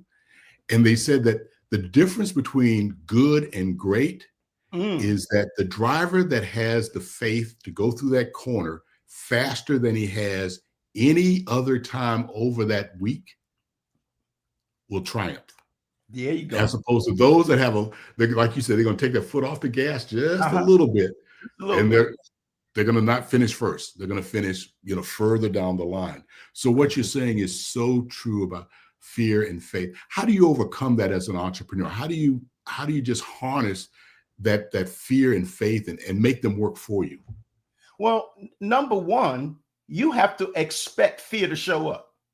If I can be religious for just a moment, a lot of people say that fear is not real. And they use an acronym called FEAR, fear, which means false evidence appearing real, false evidence appearing real.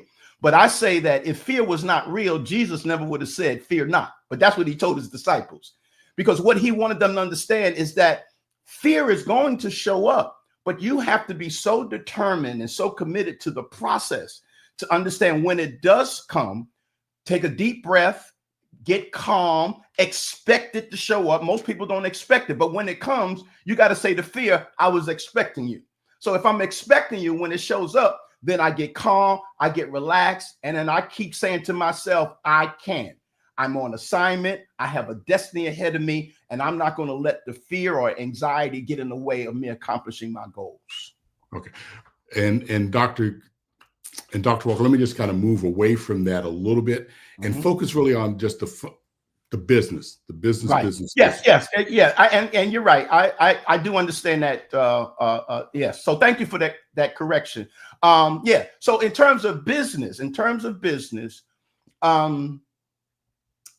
you just have to say within yourself that I'm not afraid, that I'm going to move forward. I have a destiny. I have purpose. And that's what it is. Staying focused on your mission, staying focused on your purpose. When you stay focused on your mission and your purpose, you'll recognize that is enough strength that you will need to continue to go forward.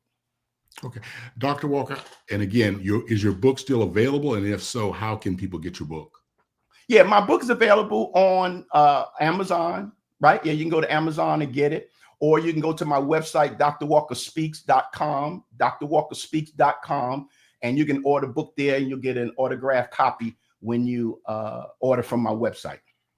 So let's just spend a little bit of time on your motivational speaking component of what you do. What is your target audience for that? Yeah, so my target audience is what I call organizational leaders. That's who I speak to. Okay. If you are the leader of an organization, whether you're a CEO, a principal of a school, okay, it could be a pastor of a church or whatever, wherever you lead, I speak to organizational leaders, and I empower them to move beyond what I call symbols of authority. Ooh. You know, I used to referee, right? I talked about my referee. Yeah, we were having a conversation about that a couple of weeks ago. Yeah, and you know, I had a symbol of authority every time I walked out onto the court. That symbol of authority was my whistle, my referee's whistle. When people saw me with the whistle, it told everyone that I was the person in charge. But just because I was the leader, that doesn't make me a leader. True. You need leadership skills, communication skills, people skills in order to be an effective leader. So a lot of people lead with their titles. They lead with their titles. They lead with their position. They lead with their status. Some people believe that because they have the corner office, that makes them a good leader. No, that does not. If the people you lead, when you walk into the room, they do things for you because they're afraid of you, well, that's not good leadership. That's true. Right? You're right. That's not good leadership. So I empower leaders to move beyond the symbols of authority, titles, status, and position, and to lead with integrity, impact, and influence. That's what I do as a motivational speaker. So give me an example of that. So in my talk, so like I said, sometimes CEOs, right? I was saying this the other day.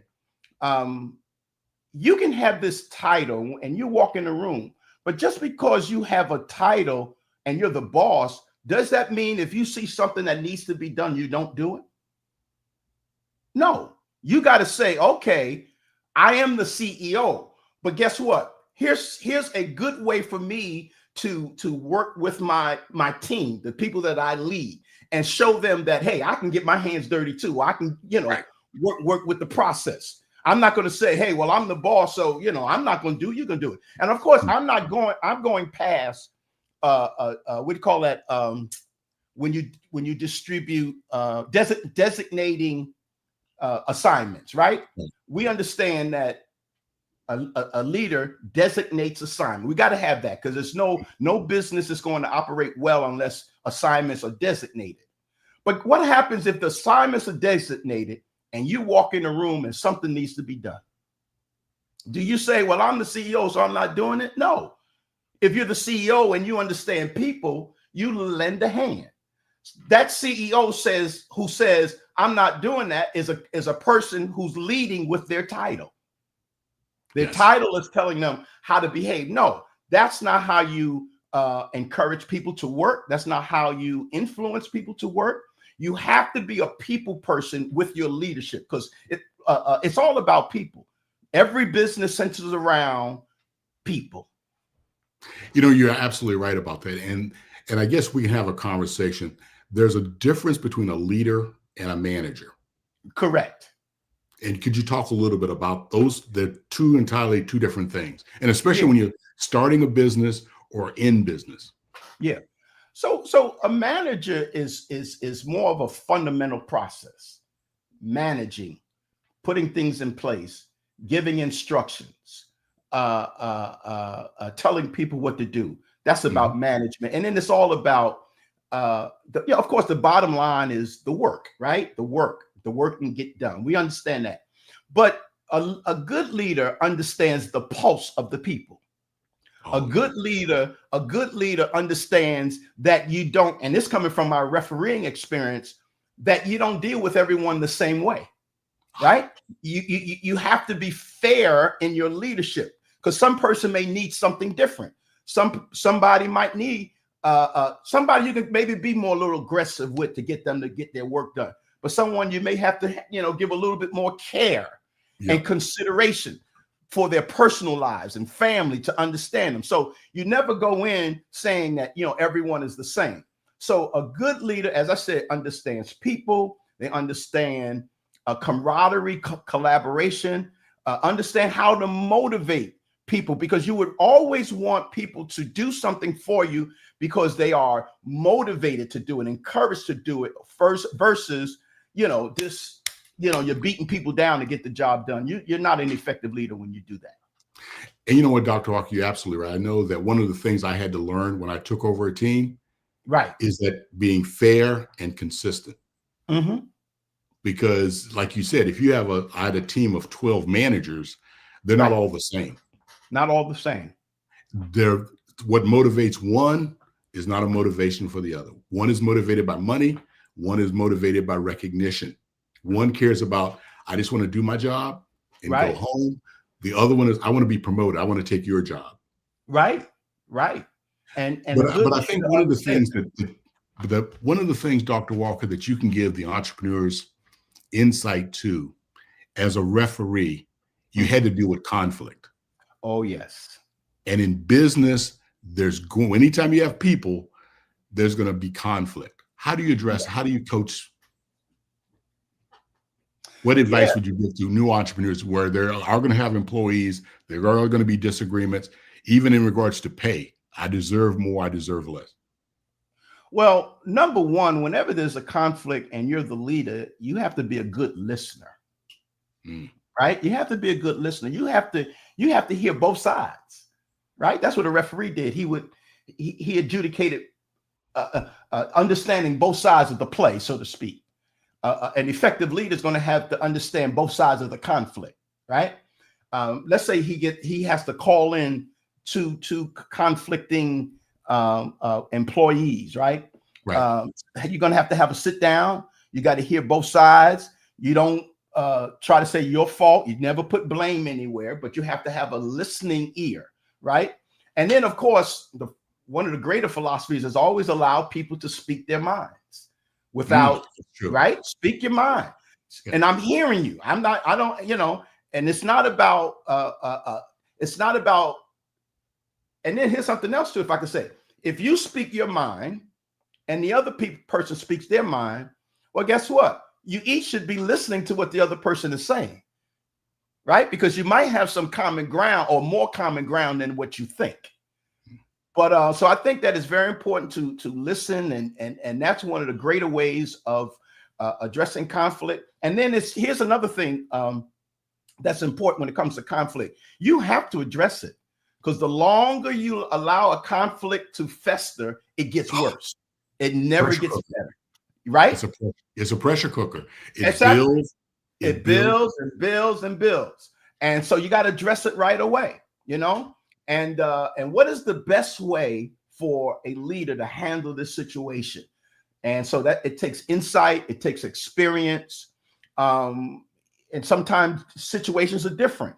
Sometimes you might have to have a conversation with someone else because they might have had that particular. Because every leader doesn't always have the experience for every conflict that comes up, right? So sometimes I might have to reach over for a resource to ask somebody, hey, I got this particular conflict. Have you ever experienced it? To give me insight on how to handle it. You're absolutely right. I know that for me, when I was leading people, and even now with CMET, there's like 3 or 4 people that I go to, and I call it a sanity check. It's like, you know what, Dr. Walker, let me run this by you. Am I headed down the right path? I've got this situation. What are your thoughts? Sure. And what I like about that, they don't give me the answer, but they let me, like you said, I can air it out, and they'll kind of guide me or say, have you thought about this? Have you thought about that? And then you can say, oh yeah, that might be what I can use in regards to this conflict. And let me give you an example of how you judge a leader. Because again, not everybody has the answer to all the questions. Right. So a good leader will pick up the phone. And here's a story. I picked up a phone one time and I was getting a new position as chairman of the board for the Black Empowerment and Community Council. And I called up a friend by the name of Joe Simmons. And I said, Joe,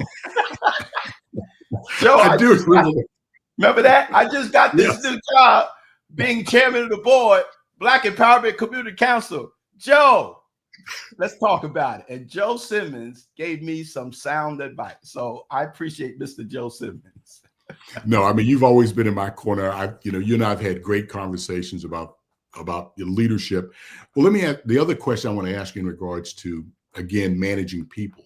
And you had great experience because you've gone into high schools, you've gone into college, and you've gone into corporations. Yes. In regards to, leadership and speaking. Generationally, what have you seen as the difference, and how do you manage that, the young person that's just coming into the office, someone, that's Gen Z, that's 25 to 35, you understand where I'm going with this. Sure, you're going to have these different and you have these complaints about, so anyway, how do you deal with that? How do you manage through that? How do you lead through that? Yeah. Earlier, I talked about listening, right? And I definitely think that this applies here. You're going to have older people, seasoned people who have their own needs and experiences. You're going to get a younger crowd that's coming in with new insight, new technology is different. So you have to have conversations with both. You have to listen. I think organizations have to be relative. And you're going to have to be able to really meet needs on both sides. I believe, you know what I'm saying? You got, and when I say meet needs on both sides, it's not about giving into the needs of both sides, but it's about understanding the needs of both sides, where you got to have, in the office, in the department, certain things that people can say, okay, I can relate to this. I can relate to that. Now, of course, there has to be a lot of common ground, right? It's got to be more common ground than separate ground. Right. But that's how you deal with new ideas, new young people, because the mindset is different. I grew up in an era when you got a job, you stayed on that job for 30 years. Yeah. Lifers. Right? You didn't even look for another place to go work because that's how you were trained. That's how you were taught. You look for your retirement. You look for your pension. The younger people today, what? Anywhere between 3 to 5 years, they're shifting. They're moving, if not sooner. Yeah. Right? They don't see long term. They see the short term prosperity, short term income, short term credibility. Right? And that's very. Yeah. Think about that. Short term credibility. Something, I need something to identify that I'm doing well or that I need to be praised or something like. And I understand all of that. Yes, employees need to be praised, awarded appropriately. But we grew up in an era where you were patient with things because that's what you understood. So a good leader would have to understand the balance between seasoned people and younger people coming in. The other question I want you to talk about, and we don't really talk about it enough as leaders, is how do we celebrate success? We all know, if trouble happens, how to kind of wade our way through. But I'll tell you, Friday was our day to get our numbers. Okay. Right. And Dr. Walker, if the numbers were great, it was short-lived. It was like 5 minutes. But if the numbers were bad, it just took me through the whole weekend. Right. Yeah. I think you should always celebrate successes, accomplishments and goals. Here's why. I often say that when you celebrate or whatever you celebrate, you are likely to repeat it. Let me say that again. Yeah. Whatever you celebrate, you are likely to repeat. So when you have good numbers, throw yourself a party. You know what I'm saying? Throw it a party because the celebration feels so good, right? It feels good. So don't you want to do that again? So whatever you did previously, do it again so you can celebrate some more. Now, you are right. When negative things happen, we dwell on them a lot longer.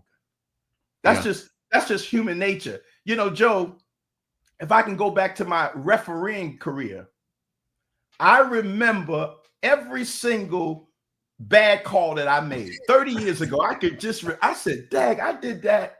You know what I'm saying?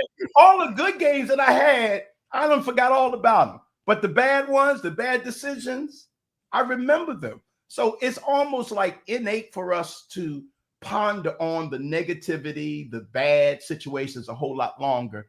But what we got to do is we got to have a strong mindset. Really, that's what it's all about. It's about your mindset. So when things happen, negative things happen, you have to say, okay, it happened. All right, but let's move forward. And here's another thing I just want to throw out because it's going through my mind. I believe in two things. Some people say wins and losses, right? W's and L's. You've heard that because that's a kind of a sports thing. But I have W's for wins and my L's are learns. Yes. See, I never have wins and losses. I only have wins and learns because I believe that if you see something that didn't go well as a learn, then you can improve on it, right? Dr. Walker, you're absolutely right, because I would tell my managers and salespeople, you learn a lot from your numbers because it'll tell you what was working right and working wrong. Correct.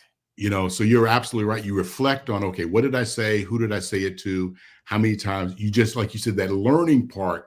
And now you can kind of implement that into your operation and say, okay, if we continue to do this again, it will replicate. It'll keep us being successful, right? As opposed to, like you said, throwing a pity party. Oh, my numbers are bad, this, that, and the other. Okay, what happened? What did I say? What happened? You diagnose. It's almost like a doctor. If you have a bad cough, your blood pressure's up, right? The doctor say, well, based on this diagnosis, you need to do this, this, and this. Right. But if you're losing weight, you're exercising every day, your mind is positive, it's like, keep doing what you're doing, but do more of it. Right.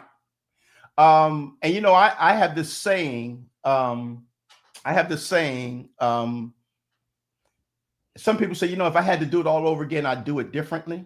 Yeah. Yes. And I say that that's an incorrect statement. If I had to do it all over again, I'd do it differently. But here's a better way of saying it. If I had to do it all over again with what I have now learned, I would do it differently. Yes. The learning. Because if you don't learn the lesson, you'll do it the same way. Yeah. Right? And the other thing that I want to talk about before we run out of time, and I think is a lost art that you and I have had conversations about, and that's people skills. Yes. Relationships. Too many times through my 25 EBAs, you can see that there's a challenge with entrepreneurs, you know, that face-to-face conversation and having that dialogue about their business and what we call sales, right? Basically sales. And it's no more than you and I having a conversation. Right. So I'll let you just kind of talk about relationships and really how to be dynamic with those relationships. And that's that relationship with other people? Exactly. Yeah. It's very important. You know, life is about partnership. Matter of fact, I did a talk the other night called The Power of Partnership, right? The Power of Partnership. And I left 3 points in that text. Number one, I talked about presence. Relationships require presence, right? If you're going to be my partner, you're going to be my friend, I need to feel your presence, right? Here's another thing about partnerships and relationships is that you have to have courage, right? Courage to what? Courage to show up, courage to step in where I need you. Because sometimes people can see something that needs to be done, but they say it's not my responsibility to do it. But guess what? If we're on the same team, if we're in relationship, if we're in partnership, hey, you got to have courage to step into that area. And that, again, that comes from my refereeing experience, because sometimes I could see a ref needing help, right? And I could say, no, that's on him. No. Right? And then you can't worry about what other people say, because they might say, well, that's not your area. I understand it's not my area, but that area needed my help. Right? And then, of course, good relationships are responsible to one another, right? Joe, I'm responsible for you, and you're responsible for me, right? And accountable for one another. How dare I let you fail? Yeah. Right? How dare I watch you fail? If I see you need help and I'm in a relationship with you, a partnership with you, I got to show up. Say, hey, you know, here's a hand of the best that I can do. Maybe I can't give you everything to solve your problem, but I can't sit over on the sideline and watch. You know what? And Dr. Walker, you're so, I mean, when I was writing down presence, courage, and responsible, and I look at that in business, too many times it's like one and done. I've got the contract. I'll never see you again. Right. I'm so glad I got this sale, as opposed to, you know what? I got the sale, but I need to nurture it. I need to follow. Hey, Dr. Walker, how are we doing? Yes. Are we meeting your expectations? Yes. And you have to have the courage to tell me, you know what, Joe, everything is not going as well because this was delayed by 5 days. This was delayed by 2 days. My responsibility as an entrepreneur is to come back to my team and say, hey, look, Dr. Walker, great customer, but he said we fell short at this and this, right? I've got to be responsible enough to go and change it, make sure it doesn't happen again, and follow up with you, said, are we still meeting your expectations? There you go. Because I tell you, as a nonprofit, one of the things that I make sure is that all my funders know how we're doing. I don't wait a year and say, hey, I do a check-in quarterly. This is where we're at. This is how we're spending your money. So there's no surprises. I don't want to get to a year and then, well, Joe, you know, this, and how are we doing? Are we meeting your expectations? So you're right. Those three things, presence, courage, and being responsible is so critical as business people. Absolutely. And Joe, we've got to stand. No, go ahead. I'm sorry.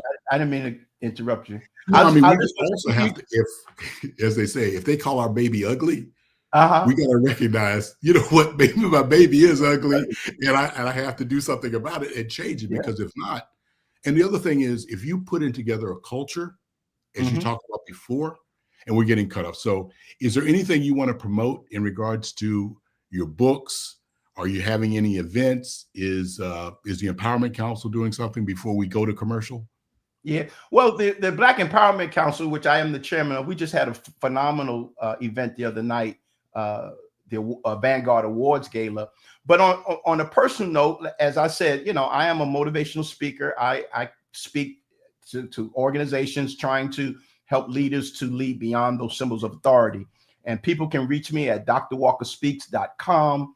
And we love to connect and share and work with you about leading beyond your titles, because it's more important to be an effective leader through impact, influence, and engagement than it is for you to have the title or the big office in the building. Thank you, Dr. Walker. Thank you, Joe. Thank you, Mr. Simmons and Dr. Walker. Right quick before you go, Mr. Simmons, can you share with our audience how they can get in touch with you?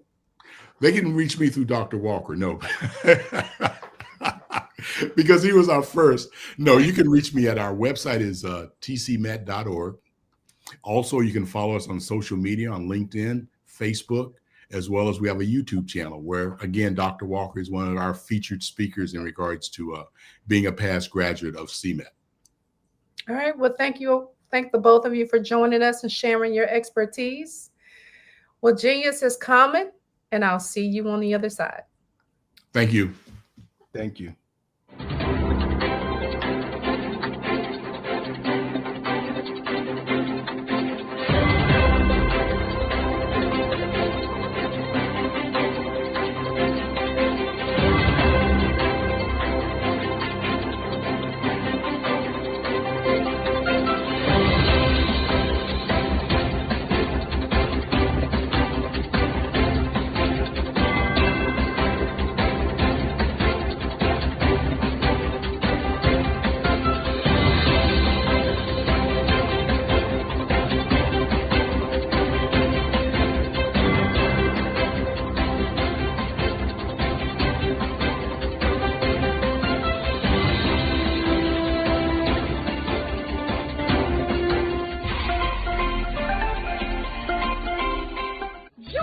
Dr. Eric Kelly III and the host of phenomenal speakers from all around the globe for this 7-day virtual event that you don't want to miss.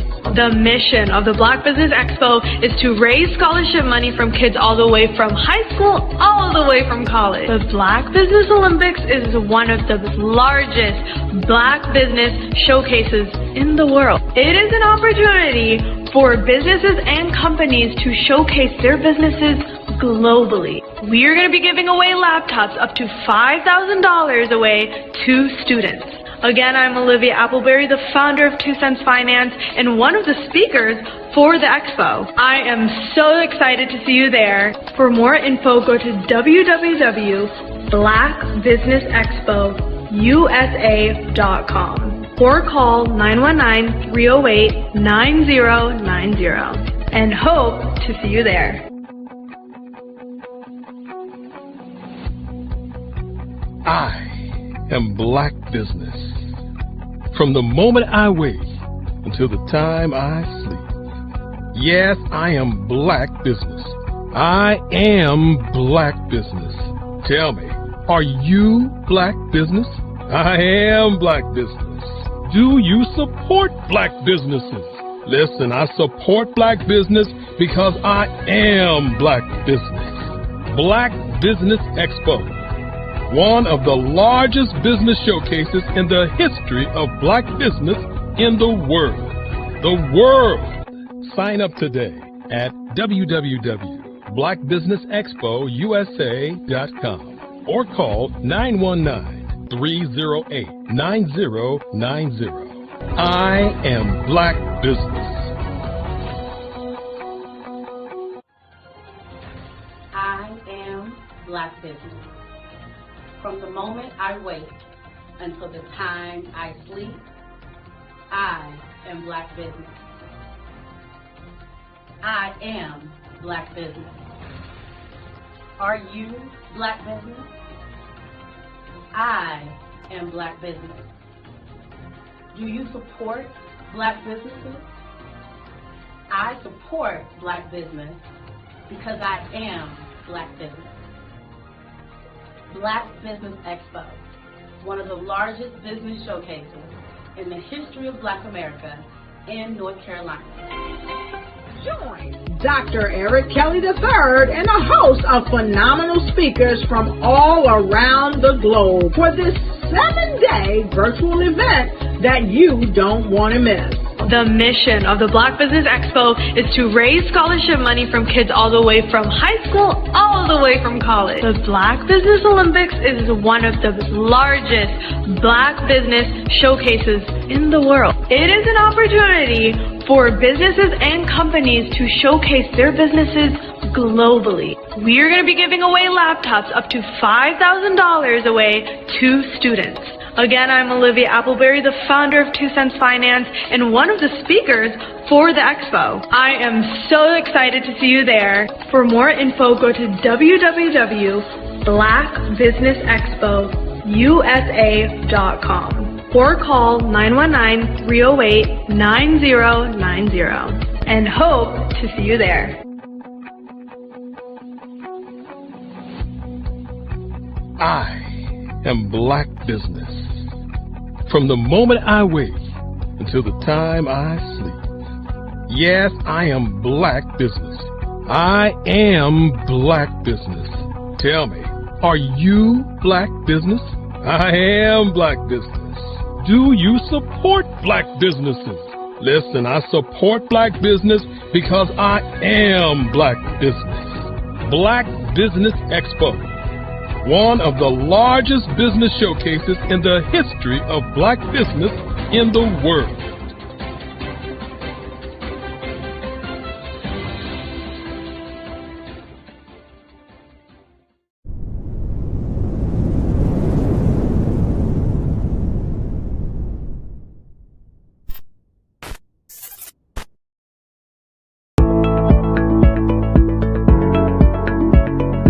Prepare for what's coming and dominate in economic winter. Stand strong and thrive by showcasing your great products and services globally through the Black Business Network and Black Business Olympics. The Black Business Network has showcased over 2,000 companies with over $7 billion in sales each year. Over 10 million attendees have viewed the rebroadcast each month. Through the Black Business Olympics, unique styles of business training and mentoring are turning students into business owners and entrepreneurial warriors who will dominate in any economy. Gain the ultimate advantage of the Black Business Olympics, 7 days of unbelievable topics and speakers speaking around the globe. Donate your time and experience to provide expertise and scholarships to students worldwide and change the world. Now, more than ever, new insights, tools, strategies, and capabilities are needed. This is your chance for a major presentation to the world. Fill out the form and join the more than 2,000 speakers who have presented to over 200 countries. Join the Black Business Network streaming live into the Metaverse, STEM City, Black Multiverse Enterprises, Hulu, Amazon, YouTube, iHeartRadio, Apple, Facebook, LinkedIn, Pod TV, IBM TV, Spotify, and Google Podcasts. Sign up today. Spaces are limited, and we will see you there.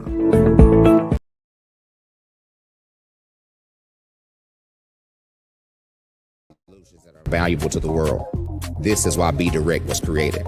We are the first U.S.-based but African-centric board preparedness and board search company designed to connect U.S. Black talent and corporations to African businesses. Unique and fundamental to Be Direct's success is our process of helping board candidates adapt their experience and networks to an African context before they're connected to high-growth companies that are looking to locally and globally scale. From our focus groups with African business execs and government leaders, we don't ignore the sentiment that business is easy, but people are hard. Having a pool of board candidates with hard-to-access networks and extensive experience across the business life cycle, including successfully raising capital, is table stakes for an initiative like this. So yes, we have that.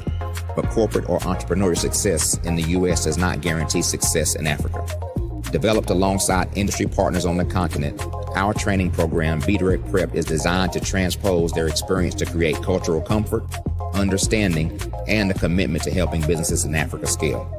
Our board governance sessions are African continental and country specific, integrated with cultural awareness and dexterity training. Masterclasses led by African industry execs and mentoring and coaching from African continental-based facilitators. But even more unique to Be Direct Prep, we cap off our training program with an immersion trip to help candidates that have not been to Africa before see and feel Africa's complexity and opportunity from African soil. We all know traditional network-based board placement has historically left a lot of us out of ever really being in the paid board pipeline. Our strategy supports the work of many great organizations that are successfully filling seats at U.S. board tables by creating more tables for those that are still left on the sideline. It's time to start seeing the role and value of U.S. Black talent and businesses on the continent of Africa differently. Old perceptions and habits limit economic inclusion. Let's transition Black talent and the African businesses they will support from the periphery of the global economy to its core.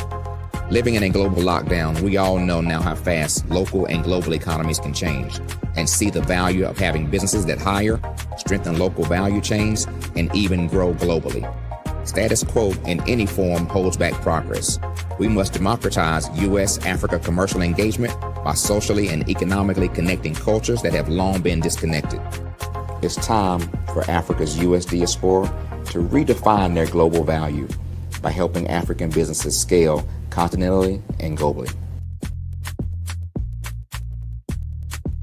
Hello, I am Dr. Eric Kelly III, the visionary strategist and founder of the Black Business Olympics. I invite you to showcase your Black-owned businesses on the Black Business Network global stage. The Black Business Olympics is a global Black Business Network platform that propels Black-owned businesses into the international spotlight. By showcasing your business on the Black Business Olympics platform, you can reach a worldwide audience of potential customers, partners, and investors. You can also establish yourself as a thought leader and expert in your field, attract lucrative partnerships, and more speaking engagements. In addition, the Black Business Olympics platform provides a valuable opportunity to connect and collaborate with like-minded entrepreneurs and business professionals from around the world. This can lead to new business opportunities, ideas, and relationships. Finally, by sharing your story and expertise on the Black Business Olympics platform, you can inspire and empower others. This is a powerful way to make a positive impact on the world and leave a lasting legacy. If you are a Black-owned business owner, I encourage you to seize the opportunity to showcase your business on the Black Business Olympics platform. It is a once-in-a-lifetime opportunity to make an indelible mark on the world. Be one of the 1,000 visionary entrepreneurs who are changing students' lives, shaping industries, and leaving an unforgettable legacy for their families. Unleash your voice on our global stage and watch your business thrive. Black Business Olympics is one of the largest Black business showcases in the history of Black business in the world. Yes, the entire world. Just give me a call today at 919-308-9090.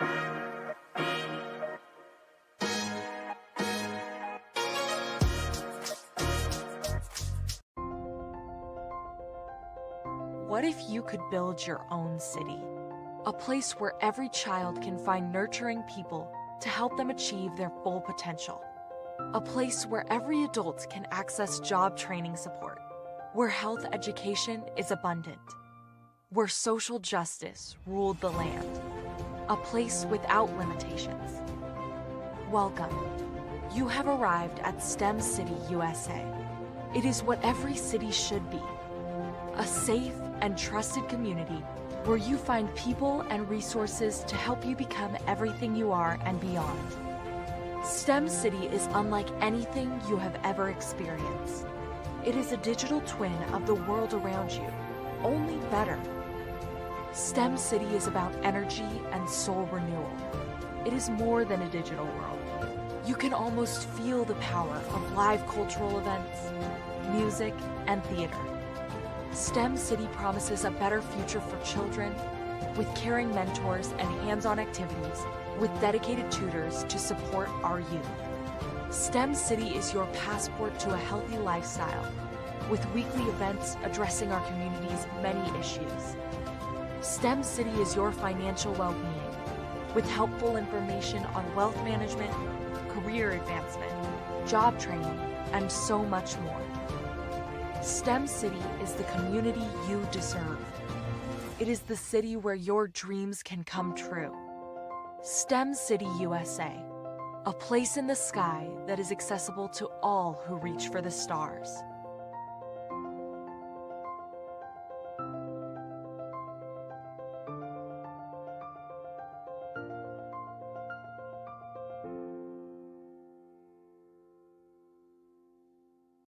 In today's competitive market, standing out is essential. 5-Star BDM, led by visionary Grant McGaw, offers the key to unlocking your brand's true potential. With innovative strategies and a passion for empowering businesses, 5-Star BDM is transforming personal branding and business development, moving brands from merely competing to dominating. At 5-Star BDM, we revolutionize personal branding by crafting authentic identities that enhance visibility and influence. Our brave blueprint drives measurable results, ensuring a return on investment through tailored strategies. By integrating artificial intelligence and advanced methodologies, we provide your business with a competitive edge in the digital age. Grant McGaw brings over 20 years of leadership experience with Fortune 500 companies. Named a top 10 global thought leader in personal branding, Grant's achievements include the 2024 Best Personal Brand Development Podcast for Follow the Brand. His philosophy, integrity doesn't have a price tag, is the foundation of 5-Star BDM. Partnering with 5-Star BDM means embarking on a transformative journey. We begin with discovery, analyzing your brand's DNA. Using the Brave Blueprint, we develop a strategy tailored to your goals. Our support continues through implementation, training, and ensuring long-term success with AI-driven insights and real-time adjustments. Our impact is evident. A healthcare tech firm experienced a 300% boost in brand recognition and 75% sales growth in 6 months. Entrepreneurs report increased customer retention and new revenue streams. Diverse companies like Black Business Expo USA and Akaba World Network have become industry leaders through our guidance. Join the movement and elevate your brand.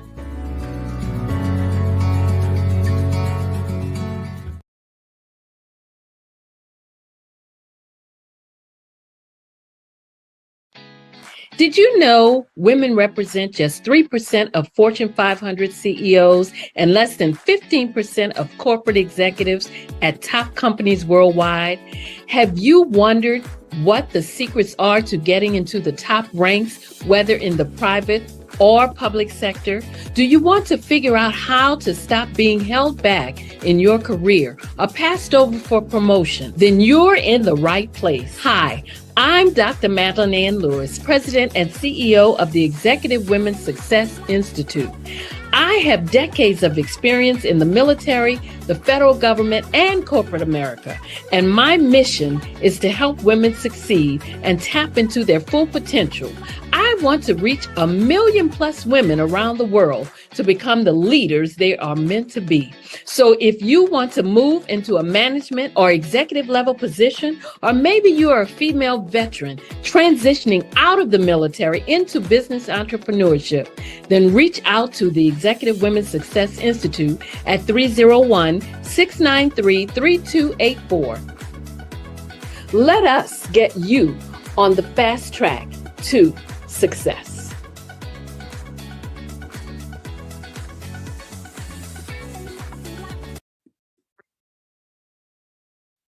Hello, I'm Dr. Madeline Ann Lewis, President and CEO of the Executive Women's Success Institute.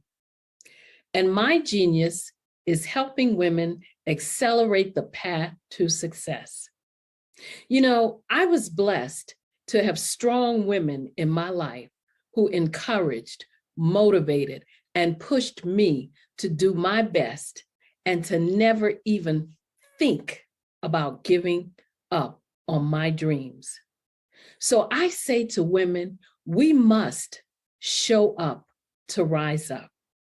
We have talents and potential, but who will see them if we don't speak up and get noticed?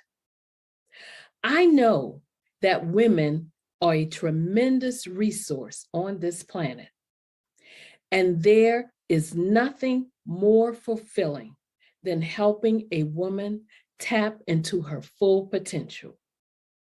I do this because I want to be a part of helping as many women as I can to show up, to rise up.